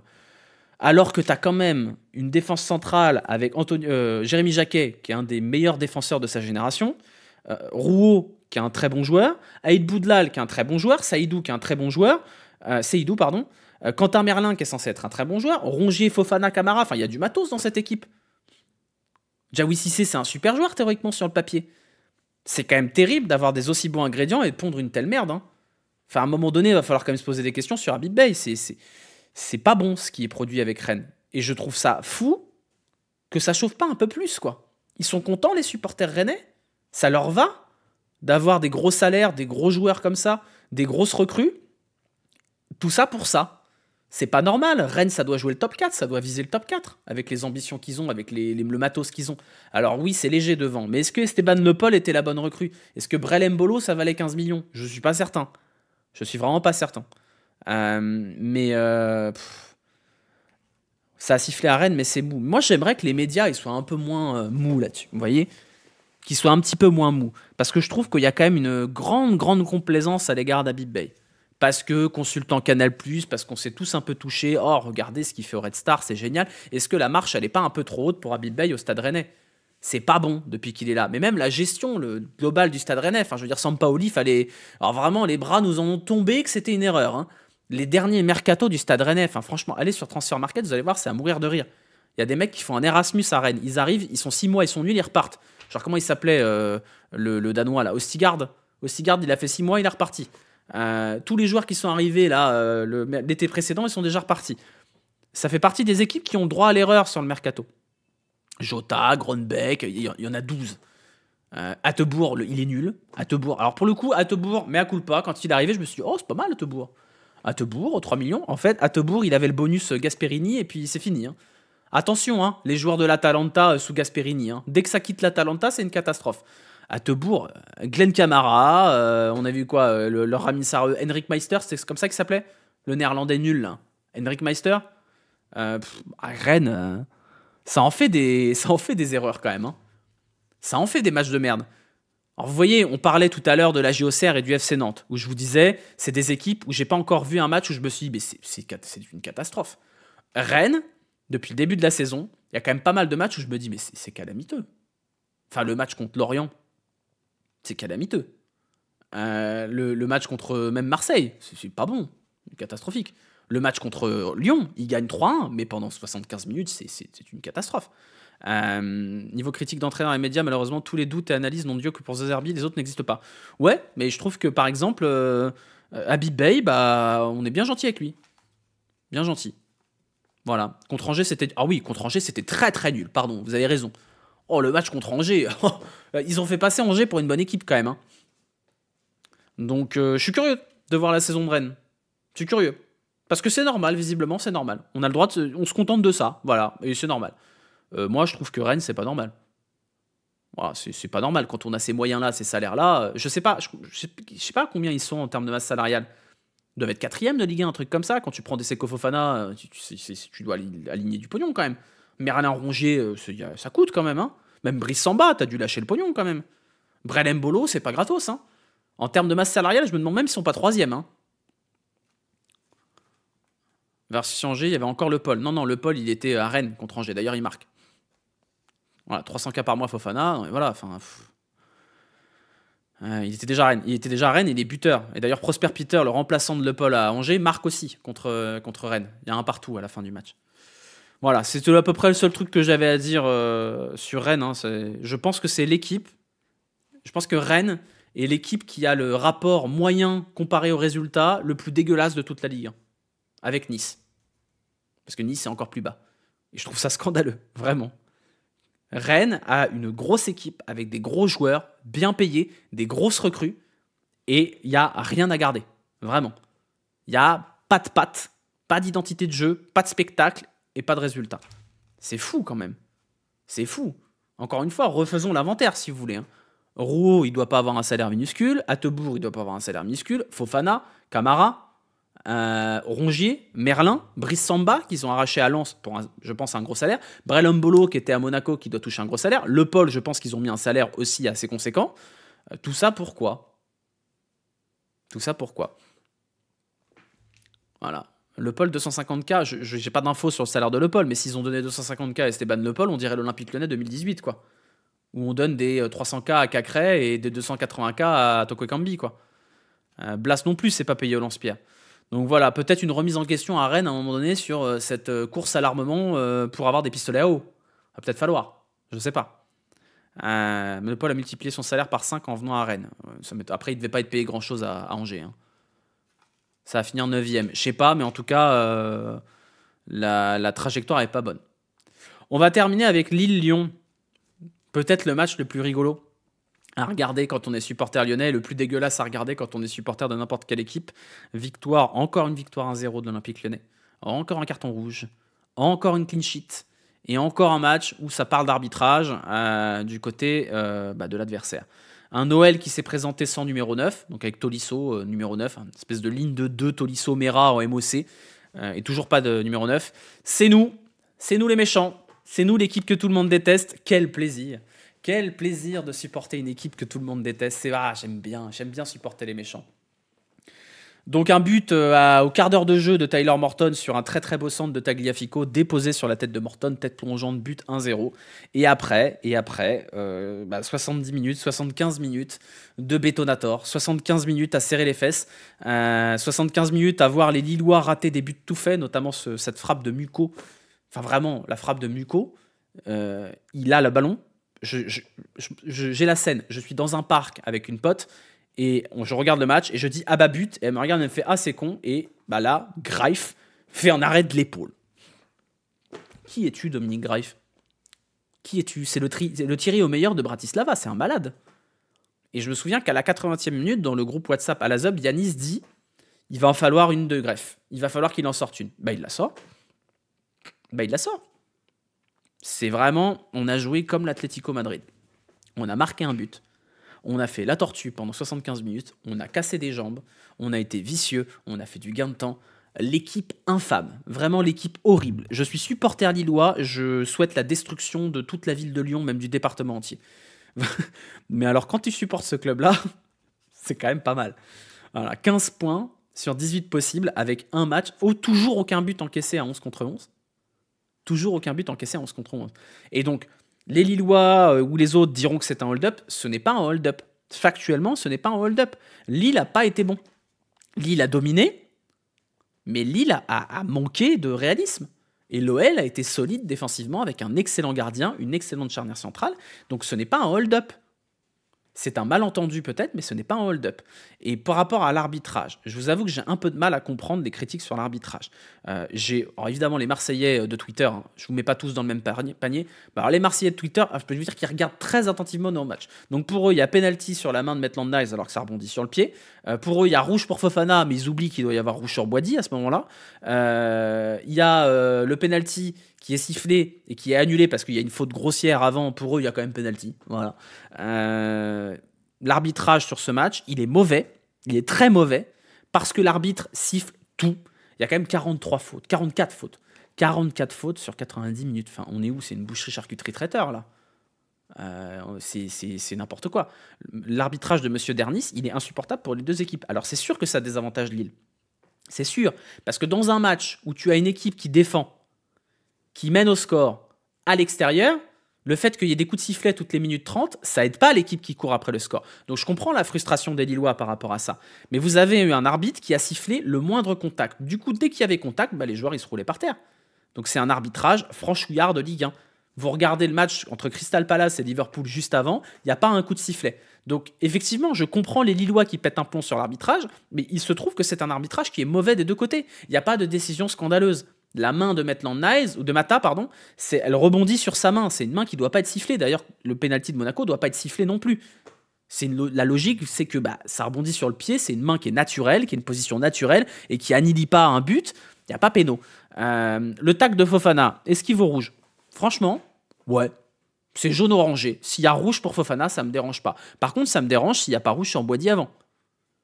Donc, est-ce qu'il y a scandale? À mon sens, non, puisqu'il y a une cohérence dans les décisions. Maintenant, Fofana, le tacle est complètement débile, il est dangereux, il est par derrière. Je trouve qu'il y a beaucoup plus rouge sur le tacle de Fofana qu'il y avait sur Tyler Morton, par exemple, contre Rennes. Le tacle de Tyler Morton contre Rennes, il est débile, mais il n'est pas spécialement dangereux. Alors que le tacle de Fofana, là, il est dangereux. Ça me choque pas que Fofana prenne rouge sur ce tacle. Et je pense d'ailleurs que ça lui ferait pas de mal parce qu'il est bien fatigué, Fofana. Mais il y a le rouge de Bruno Genesio. Alors, il prend un jaune parce qu'il est agité. Et ensuite, il y a un coup de VAR pour lui mettre un deuxième jaune parce qu'il a dit « vous êtes des zéros, vous êtes nuls ». Je suis désolé, mais on dit pas ça. C'est pas normal. Si on a un coach qui prend 9 mois de suspension pour un tête contre tête, un mec qui dit « vous êtes zéro, vous êtes nuls », ça mérite un deuxième jaune. Je comprends pas trop. Il y a le tac de Tessman, effectivement. Il y a le tac de Tessman qui doit valoir coup franc. Alors là, je comprends pas le coup de sifflet. C'est vrai. Là, je comprends pas le coup de sifflet. Maintenant, par rapport à l'arbitrage là-dessus, est-ce que les Lillois peuvent se sentir lésés sur le match? C'est une question d'opinion. Je suis d'accord que Fofana peut prendre rouge. Je suis d'accord qu'il y a une faute sifflée pour Tessman, ou c'est Tessman qui est dangereux et il doit y avoir faute là-dessus. Maintenant, les Lillois se sentent lésés sur l'arbitrage. Le discours des Lillois, après le match, c'est pas « on est volé, corruption ». Et je trouve que le discours de l'étang consiste à dire « il faut qu'on s'assoie autour d'une table et qu'on discute de l'arbitrage, parce qu'aujourd'hui, l'arbitrage pourrit le football français ». Il est très bon, ce discours. Parce que c'est vrai. Est-ce que ça a pourri le match du LOSC contre Lyon? Peut-être pas. Est-ce qu'ils se sentent lésés? Peut-être. Mais est-ce que le discours qui consiste à dire on n'est pas d'accord avec la manière dont le football français est arbitré, c'est salutaire? Parce que c'est vrai. Parce que c'est vrai. Lille, vous avez un gars sur Twitter qui a fait un peu un modèle un peu statistique, un peu farfelu, enfin farfelu, tout est toujours farfelu sur l'arbitrage, mais qui a essayé de prendre une méthodologie objective avec ChatGPT, etc., pour voir quelles sont les équipes les plus ou moins lésées, et on voit que dans ce classement-là, c'est Lille qui est l'équipe la plus lésée. Olivier Létang, il a raison de dire que il faut se mettre à table pour parler d'arbitrage en France. L'arbitrage de M. Dernis, il n'est pas bon. L'arbitrage de Rudy Buquet sur le match de Monaco n'est pas bon. L'arbitrage de Frappard il y a 2 semaines est catastrophique. Et il faut à un moment donné qu'il y ait plus d'homogénéité sur les décisions. Vous m'avez parlé du rouge de Haggard qui n'est pas sifflé. Il y a des décisions tous les week-ends qui n'ont pas de sens. Tous les week-ends, des pénaltys, on ne comprend pas pourquoi il y a pénalty. Des mains, on ne comprend pas pourquoi il y a main. Des mains, pourquoi il n'y a pas main et c'est pas sifflé. Pourquoi il y a un carton rouge ici et pas là. Pourquoi il y a une semelle, finalement c'est jaune, puis en fait c'est rouge, puis en fait c'est pas jaune. Donc, oui, moi je trouve que le timing n'est pas forcément hyper bon parce que je ne trouve pas, mais je suis lyonnais, que l'arbitrage de Lille-Lyon est scandaleux. Je trouve qu'il est mauvais, mais je ne trouve pas qu'il soit scandaleux. Maintenant, la manière de critiquer l'arbitrage d'Olivier Létang qui consiste à dire que c'est pas cohérent d'un match sur l'autre et qu'il faut se mettre tous ensemble pour aller remettre en question l'arbitrage, c'est mon discours. Que l'OL soit lésé ou que l'OL soit pas lésé, si un mec dit « je trouve que l'arbitrage n'est pas bon dans la globalité de la Ligue 1 et que ça concerne tous les clubs », ça c'est le bon discours. C'est pas en criant à la corruption qu'on fait avancer les choses. Donc moi je suis d'accord avec Olivier Létang. Voilà, je suis d'accord avec lui. Oui, il faut à un moment donné que tous les clubs se mettent ensemble pour parler d'arbitrage. Et c'est pas parce que Lyon a pas été désavantagé par l'arbitrage contre Lille qu'il il faut pas s'allier avec eux. Voilà. C'est tout. Qu'est-ce qu'on a d'autre à dire? 3 buts encaissés pour l'OL, meilleure défense. Si on m'avait dit, en début de saison, que la défense Mata Niakate serait la meilleure défense de Ligue 1, et de loin en plus, alors déjà bravo monsieur Niakate, bravo Moussa Niakate, parce que Moussa Niakate, j'étais sur ses côtes pendant toute la saison dernière, et à raison, parce que je trouvais qu'il faisait une saison dégueulasse. C'est sûr que c'est plus simple quand devant il y a des mecs qui couvrent. Hein. Et je pense, alors on va faire un peu de révisionnisme, si vous le voulez bien. Je pense qu'avoir Matic et sa grosse charrette devant une défense, c'est bien quand t'as le ballon, mais alors quand t'as pas le ballon, c'est compliqué. Tyler Morton, c'est mieux devant la défense. Alors Moussa Niakate, il a sacrément step up aussi. Hein. Là, c'est un joueur qui... Alors, il vaudra jamais ses 35 millions parce qu'il n'a jamais valu ses 35 millions, mais là, c'est un joueur qui fait partie des meilleurs défenseurs du championnat. Tessman, c'est plus le même joueur, et c'est peut-être aussi parce que Tyler Morton le bonifie. Peut-être qu'il n'y avait pas la place pour un Matic chez un Tessman. Tessman, il a été transformé. Et je pense que, moi, pareil, je suis surpris parce que Tessman, c'est un joueur que j'ai beaucoup aimé au début. J'aimais le profil, et puis il stagnait. Tessman, c'est plus le même joueur. La confiance de Tessman. Enfin, le but qu'il marque contre Utrecht, c'est magnifique. Enfin, le Tessman de l'an dernier ne tente pas cette frappe. Et même le match de Tessman encore contre Lille est brillant. Il est brillant. Donc, Tessman depuis la mort de Kirk, c'est quelque chose. Ouais, peut-être, on sait pas. Hein. Voilà, comme j'ai dit discrètement sur mon Discord, la frappe de Tessman, c'est le 2e plus beau tir de loin d'un Américain ce mois-ci. Mais voilà, bref, Tessman, son hommage à Charlie, Ballon d'Or. Ouais, c'est ça. Tessman Morton, c'est quand même, ça fait plaisir quand même d'avoir un milieu de terrain qui charbonne sa race. Et je trouve que Tolisso plus haut, ça les libère les deux là, les deux jeunes. Et même la défense centrale. Enfin, Niakate, c'est plus le même joueur. Niakate, c'est vraiment plus le même joueur. Il est tellement solide, tellement serein à la relance, tellement costaud. Je suis vraiment admiratif. J'ai eu peur pour Maitland Niles qui s'est fait tourner par Fernandez Pardo. Et on va en parler après de Fernandez Pardo. Qu'est-ce qui va vite, Fernandez Pardo. À chaque démarrage, Maitland Niles, il était là, genre au secours, à l'aide. De l'autre côté, on a eu Tagliafico. Alors Tagliafico, il a fait des misères à son vis-à-vis. Oh, le match de Tagliafico. Je peux pas dire le mot parce que sinon je vais être démonétisé. Mais alors, le match de Wislar, le match de petite timpe de Tagliafico. C'est un malade mental.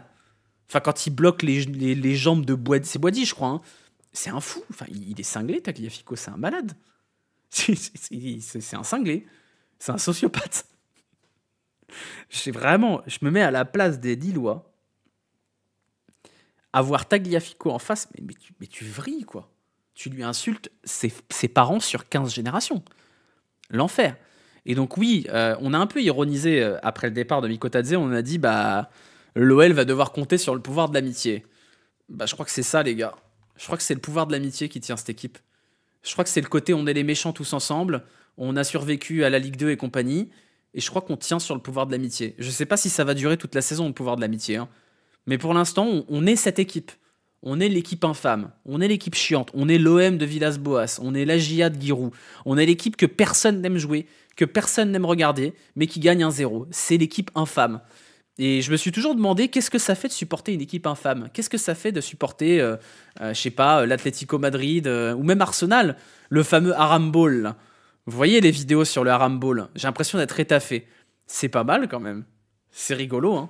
Alors c'est pas très agréable de faire caca culotte pendant 80 minutes, mais c'est sympa quand même de supporter une équipe de connards. Tu te fais chier quand même. Ouais, mais bon, t'es sa rage en face. Je vous ai dit, moi, mon collègue, il m'a écrit, il m'a dit, vous êtes une équipe horrible, c'est dégueulasse, je veux que votre équipe, elle brûle et tout ça. C'est jouissif, vraiment. On est les méchants. On est les méchants du film. C'est trop bien d'être les méchants du film. Franchement, c'est trop bien. Ça va tomber à un moment donné. Hein.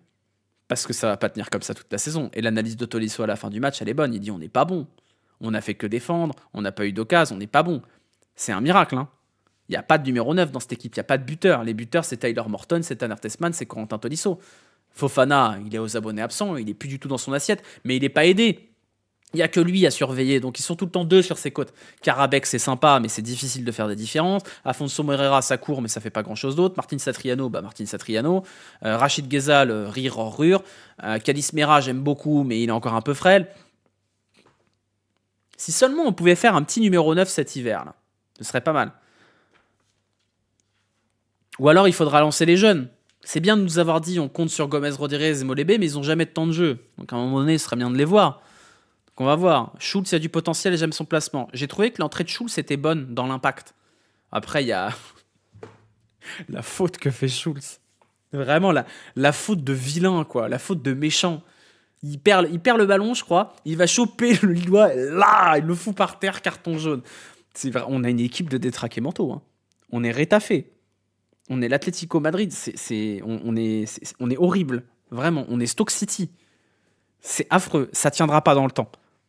Et j'ai envie que ça tienne dans le temps parce que je sais qu'il y a beaucoup d'équipes de Ligue 1 qui attendent notre downfall là.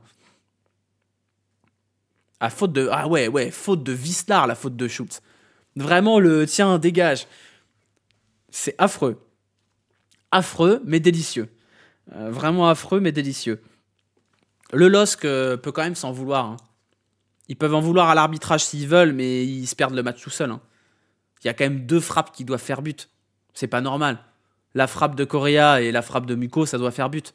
Ils sont pas bons sur le match. Ils sont pas réalistes, ils sont faiblards. Et c'est dommage parce que pour le coup, le LOSC n'est pas une mauvaise équipe depuis le début de la saison. Il y a beaucoup de matchs qui ont tourné en leur faveur en fin de match. Et d'ailleurs, j'ai été mal compris là-dessus. J'ai dit que c'était de la chatte. Mais non, c'est pas de la chatte. Faut pas comprendre ça comme de la chatte. C'est juste qu'il y avait le sentiment avec cette équipe de Lille que quand ça pousse, ça finit par trouver la faille. Et bah, pas contre l'OL. Ils ont poussé tout le match sans trouver la faille. Ils avaient réussi à faire ça contre Monaco. Ils avaient réussi à faire ça, je sais plus dans quel match. Zut. Mais si, le match où ils sont menés, où ils marquent avec Mbappé à la 99e, là, Toulouse. Et là, ils ont poussé sans réussir. Et c'est une performance de la part de l'OL quand même, parce que c'est une équipe qui arrive à trouver la faille quand elle pousse. Et qui a quand même des sacrés joueurs. Boadi, c'est un sacré joueur. La défense centrale, elle est bonne. Et Mathias Fernandez Pardo, il me terrorise. Il est trop fort. Je pense que c'est un des meilleurs attaquants de Ligue 1. Il est bloqué par Giroud en pointe et il est très bien sur son aile. Mais les démarrages de Fernandez Pardo, il a une capacité d'explosivité que je pense qu'il n'y a pas en Ligue 1. À part peut-être Dembélé, voilà. Mais Fofana, là, cette capacité-là, mais moins que lui. Parce que Fernandez Pardo, quand il accélère, c'est terminé, c'est sur le temps long. Fofana, il est explosif, mais on peut le rattraper. Fernandez Pardo, il fait 0 à 100 en 2 secondes. Et Ngoy, ça retombe bien quand même, il a balancé que des saucisses. Mais Ngoy, il est encore améliorable, on va dire. Mais c'est un bon joueur de foot quand même. Pardo, il a quand même les fils qui se touchent des fois. Oui. Mais athlétiquement, c'est un super joueur. Techniquement, c'est un bon joueur. Maintenant, il faut qu'il soit meilleur dans le QI football, on va dire. Est-ce que Nuama va revenir à un bon niveau? Ça va changer beaucoup de choses. Oui, clairement. Karabekh, ça va. Mais c'est un joueur qui fait pas beaucoup de différence. C'est un joueur qui est bien dans ton effectif. C'est cool de l'avoir, mais c'est pas un joueur qui te gagne des matchs, Adam Karabekh. Moi, je l'aime bien parce que c'est le type de joueur qui peut être très frustrant. En fait, c'est un profil à la Ghezal sans être Ghezal. Parce que Ghezal, il perd le ballon constamment. Karabekh, il joue propre. Mais tu as l'impression que parfois, il joue trop propre. Du coup, quand tu as une attaque où tu n'as pas de numéro 9 et que tu as Fofana d'un côté sur lequel il y a toujours 2 joueurs et Karabekh de l'autre, bah en fait, Karabekh, il faut qu'il crée quelques différences. Et quand il a essayé de le faire, il le fait pas si mal. Nuama, ce sera retour novembre, les gars. Hein. Novembre, je pense. Hein. C'est faible. Bah, Karabekh, c'est faible. Je suis pas d'accord. C'est OK. C'est mid. C'est un joueur mid. Et il en faut des joueurs mid dans un effectif. Il en faut. Le seul problème, c'est que c'est pas grave d'avoir un Karabekh si tu as un numéro 9 et Fofana. T'aurais eu Karabekh, Fofana, Mikotadze, je pense que Karabekh était très bien dans son rôle. Le problème, c'est que là, Karabekh, bah, on lui en demande trop. C'est un joueur qui évolue en D2 allemande, qui est prêté sans option d'achat obligatoire. Karabekh, il n'a pas vocation à être titulaire à l'Olympique Lyonnais dans sa carrière. C'est un miracle pour lui, là. Et je pense que le costume est un peu trop grand pour lui. Maintenant, c'est pas un mauvais joueur. Il est bon sur coup de pied arrêté, il est sobre dans son jeu, mais tu sais que tu peux pas compter sur lui pour foutre le bordel. 3,5 millions Karabekh, je prends direct. Bah, on verra à la fin de saison. On verra. Afonso Moreira, le tester à droite. On verra, mais Moreira, c'est pareil, c'est limité. C'est intéressant sur les fins de match parce qu'il a un profil dragster et mélangeur qui vient sur des défenses fatiguées. Moreira titulaire, je suis pas certain. Je suis vraiment pas certain. Il va très vite, mais c'est bien contre des défenseurs qui sont cramos. Je pense que Moreira titulaire, c'est compliqué. Donc voilà. Ce qu'il faut quand même dire sur l'OL, c'est que bon, déjà, on a un très très grand gardien, visiblement. Je ne m'attendais pas à ce que Greif soit d'un niveau astronomique comme ça. Enfin, c'est impressionnant, Dominique Greif. On verra si ça dure, hein. Mais pour l'instant, c'est impressionnant. J'ai quand même peur qu'à un moment donné, le soufflet retombe et qu'on n'y arrive pas. Il y a des équipes qui ont fait des saisons entières comme ça. Hein. Des saisons entières où on s'est dit ça va pas tenir et ça a tenu. Je pense notamment à l'OM de Villas-Boas, où ça fait une saison entière comme ça. Montpellier fait une saison entière comme ça. L'AGIA, quand ils font le doublé en 96, fait une saison entière à jouer des 1-0. L'AS Nancy-Lorraine, quand ils font 4e de Ligue 1, ça joue comme ça. Et ça tourne jamais. Donc peut-être que ça tournera jamais et qu'on va continuer à avoir un OL qui gagne tous ses matchs 1-0 et on sera champion de France, j'en sais rien, j'en doute. Mais j'ai quand même peur du moment où ça va commencer à tourner. Là, j'ai vraiment l'impression que l'équipe, elle est sur un nuage, en sur-régime, avec le pouvoir de l'amitié, que le vestiaire tourne hyper bien, qu'elle a la niaque, qu'elle a des leaders de vestiaire. Mais le foot est ce qu'il est, et à un moment donné, ne pas avoir de numéro 9, ça va se payer. Voilà, l'OM d'Elibop aussi, mais il y a des exemples. Maintenant, Il va falloir donner du temps de jeu aux jeunes devant, parce que Satriano, c'est pas suffisant. Et voilà. On a tout dit, hein, globalement, sur ce match, de toute façon. Hein. On a tout dit. Hein. Je vais vous remontrer les résultats et le classement, si vous le voulez bien. Le classement, tiens d'abord, pour vous montrer du coup que l'Olympique Lyonnais est co-leader de ce championnat, avec une différence de but de plus 5. L'Olympique Lyonnais, 8 buts marqués, 3 buts encaissés en 8 journées. Hein. On est vraiment des affreux. Hein. Le PSG toujours en tête, mais alors vraiment sans forcer. Derrière, on a le grand wagon des prétendants à l'Europe avec Marseille, Monaco, Strasbourg, Lille, Lens, Rennes, Brest. Ils sont tous au rendez-vous. Hein. Les seuls absents, c'est Nice, mais Nice, ça ne jouera pas grand-chose cette année, je pense. Et derrière, dans le wagon de la relégation, on a évidemment Angers et Metz, hein, comme annoncé. Le Havre, qui même si... Alors, on n'a pas débriefé Metz-Le Havre pour la simple et bonne raison que j'ai pas envie de débriefer un match horrible comme ça. Nantes, qui est bien en dessous de ce qu'ils doivent pouvoir faire. Et voilà, les résultats, je vous les ai déjà montrés, mais je vous les remontre. On rappelle, victoire de Marseille dans le temps additionnel contre Strasbourg. Lorient qui a tarté Monaco grâce à un carton rouge de Thilo Kehrer. Match nul intéressant entre Toulouse et Nantes, plutôt logique. Paris qui bat Auxerre avec l'équipe bis sans vraiment briller. But de Beraldo et de Zabarni. Nice-Paris FC, Paris qui égalise dans les dernières minutes du match sur penalty. Angers-Brest, victoire logique de Brest avec un but de Del Castillo et un but de la Bolascari. Lyon qui s'impose à Lille à la surprise générale en ayant bétonné toute la rencontre. Metz-Le Havre 0-0, Rompiche, Rennes-Lens 0-0, Rompiche également malgré un très bon match de Lens. L'équipe type, mon équipe type en tout cas de ce week-end, elle arrive, Dominique Greif au but, ça souffre aucune contestation. Une défense centrale avec Lucas Beraldo, buteur avec le Paris Saint-Germain est globalement très bon. Et Moussa Niakhaté, hein, j'ai l'impression de le mettre toutes les semaines, mais Moussa Niakhaté. Hein. On aurait pu mettre Baïdou du côté de Lens, ou même Udol, on aurait pu mettre. Qui on aurait pu mettre? On aurait pu mettre, j'avais noté qui? Je vais reprendre ma page. Qu'est-ce que j'avais noté? C'est tout. J'aurais pu mettre, voilà. Quoi d'autre? Tagliafico côté gauche. C'est le cœur qui parle. C'est le cœur qui parle. On aurait pu mettre Leroux qui a fait un très bon match du côté de Nantes. Et on aurait pu mettre Kouassi aussi du côté de Lorient qui a fait un très bon match. J'ai hésité, j'ai mis Tagliafico parce que j'ai adoré le match de Tagliafico. À droite, j'ai mis Murillo buteur, même si en vrai il fait pas un super match. Mais pour la beauté du geste, pour le but à la 91e, j'ai mis Michael parce que j'avais un doute sur le prénom. Il se trouve que c'est son deuxième prénom, Michael Murillo. Excusez-moi, les supporters marseillais. Milieu de terrain, Højbjerg, que j'ai beaucoup critiqué, mais que j'ai trouvé très bon sur le match. Enfin, il a un peu step up, une passe D. Mamadou Sangaré, activité monstrueuse et lui qui tient le milieu contre Rennes. Le Penant, pareil, excellent contre Toulouse. Excellent depuis le début de la saison. À gauche, Rémi Labolascari, buteur et très très bon, même si malheureusement on ne va pas le revoir avant un certain temps. À droite, Aaron Donum avec sa dégaine de légende. Et en pointe, évidemment, Pablo Pagis, doublé et 2 buts magnifiques de Pablo Pagis. On aurait pu mettre Ludovic Ajorc, qui a fait un excellent match aussi. Qu'est-ce que j'ai pas mis et qu'on aurait pu mettre? On aurait pu remettre Tyler Morton qui fait un gros match aussi et qui est buteur. Voilà. J'ai vu la sauce Twitter que tu as pris pour cette équipe. Ah non, mais il y a un mec qui a râlé. Hein. Un Marseillais qui a pleuré parce que j'ai mis 3 Lyonnais. Bah oui, désolé. Je suis supporter lyonnais, je ne suis pas objectif. C'est mon débrief, c'est mon équipe type. Je ne suis pas l'équipe. Donc, sinon, regardez pas en fait. Hein. On vous force pas. Il n'y a pas de souci. De toute façon, voilà, c'est... On connaît. Oui, on aurait pu mettre Del Castillo. J'ai hésité à mettre Del Castillo, mais j'ai préféré mettre Aaron Donum. Il y en a 2 dans le journal de l'équipe. En vrai, Dominique Greif, il n'y a pas de contestation. C'est Dominique Greif, le gardien de l'équipe type. Moussa Niakhaté, ça me choque vraiment pas. Il n'y a pas d'autre défenseur central. Alors, à la limite, à ce moment-là, mettre Zabarni, qui a été buteur aussi. Mais sinon, c'est pas flagrant. Effectivement, peut-être Tagliafico, c'est le chauvinisme qui parle, parce que je pense que Kouassi et Leroux méritaient au moins autant que lui. Mais il est passeur décisif, Tagliafico, sur le seul but du match, et c'est lui qui fait vriller les Lillois. Voilà. Donum, très bon match, mais détestable. Ah bah oui, hein, Donum, il est infernal. Hein. C'est infernal de l'avoir. Mais Donum, c'est aussi pour récompenser les dernières semaines. J'ai mis Eric Roy, on n'a pas fait d'équipe type le week-end précédent. Donc c'est aussi pour récompenser des joueurs que j'ai pas forcément pu mettre. Et Eric Roy, je l'ai mis, même si c'est pas forcément le match le plus fou de Brest, mais je l'ai aussi mis pour la journée précédente où j'ai pas pu le mettre.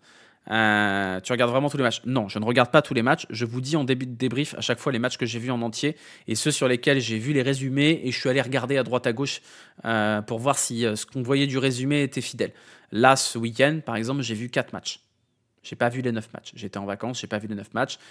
J'ai vu 4 matchs en x3, pour la plupart, x2, x3 sur l'appli Ligue 1+. Et par exemple, Metz-Le Havre et Rennes-Lens, j'ai regardé le résumé. Voilà. Je peux pas me taper les 9 matchs tous les week-ends. Il y a des matchs, il y a des week-ends où je réussis à en faire 7 ou 8. Là, ce week-end, j'ai pas pu. Faut être honnête, et c'est impossible de regarder 9 matchs le week-end. Ou alors, faut vraiment avoir rien d'autre à foutre. Et malheureusement, j'ai d'autres choses à faire. Le programme de la journée qui arrive, ce sera la dernière journée avant la trêve internationale. On aura un Paris FC Lorient pour commencer la journée. Metz-Marseille, avec un match normalement facile pour Marseille, mais attention quand même au match piège. Brest-Nantes, attention pour les Nantais. Auxerre-Lens, Lyon-Toulouse à 15h, match piège pour les Lyonnais à domicile.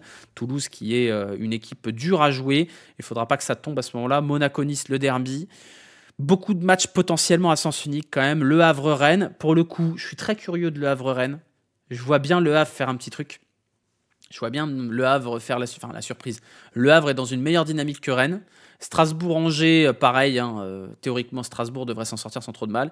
Et on aura Lille-PSG. Attention à Lille qui pourrait enchaîner 2 défaites de suite. Ou même attention au Paris Saint-Germain qui sortira du match contre Barcelone. Lille-PSG, très curieux de voir ce que ça va donner. Et Paris FC Lorient, ce sera un match qui sera déjà très important pour les Lorientais. Il y a quelques affiches intéressantes. Auxerre-Lens, je suis intéressé aussi. C'est un match que je regarderai pour le coup, Auxerre-Lens. Voilà, donc on se retrouvera lundi prochain pour le débrief de cette 7e journée tous ensemble avant la deuxième trêve internationale. Il y en a tout le temps des trêves internationales. Donc ce sera, attendez, je dis n'importe quoi. Oui, ce sera lundi prochain à 21h30. L'OM sur Bein, je veux pas de Bravo Joss. Bah courage. Courage chaque semaine à ceux qui doivent se taper Christophe Joss et Daniel Bravo. C'est une souffrance permanente. Voilà, merci à tous pour d'avoir suivi ce débrief ensemble, d'être toujours aussi fidèles, de prendre le temps de mettre des pouces, des commentaires, de mettre n'importe quoi dans l'onglet commentaires de YouTube. Ça booste la vidéo, ça pousse le référencement, ça fait toujours plaisir. Je vois qu'il y en a qui sont très très fidèles là-dessus, à mettre n'importe quoi, des noms de fromage, etc., etc. En vrai, ça me touche beaucoup, donc continuez. Peut-être qu'on fera... Bah non, on fera pas de live nocturne parce que je suis pas chez moi de la semaine. Mais je vous promets qu'à partir du mois d'octobre-novembre, on aura des rythmes de live un peu plus réguliers. Voilà, je suis un peu plus souvent chez moi, donc on va pouvoir faire ça. Putain, 1h30 de débrief, c'est plus long alors que j'avais dit qu'il serait plus court. Voilà. Je vous souhaite à tous une bonne fin de soirée. Il est 23h45, on va s'arrêter là sur Twitch également, parce que je suis fatigué, je me suis levé très tôt ce matin pour rentrer de Lisbonne. Merci. Et puis, l'Olympique Lyonnais est co-leader de Ligue 1 quand même. C'est pas mal. Allez, ciao, bisous.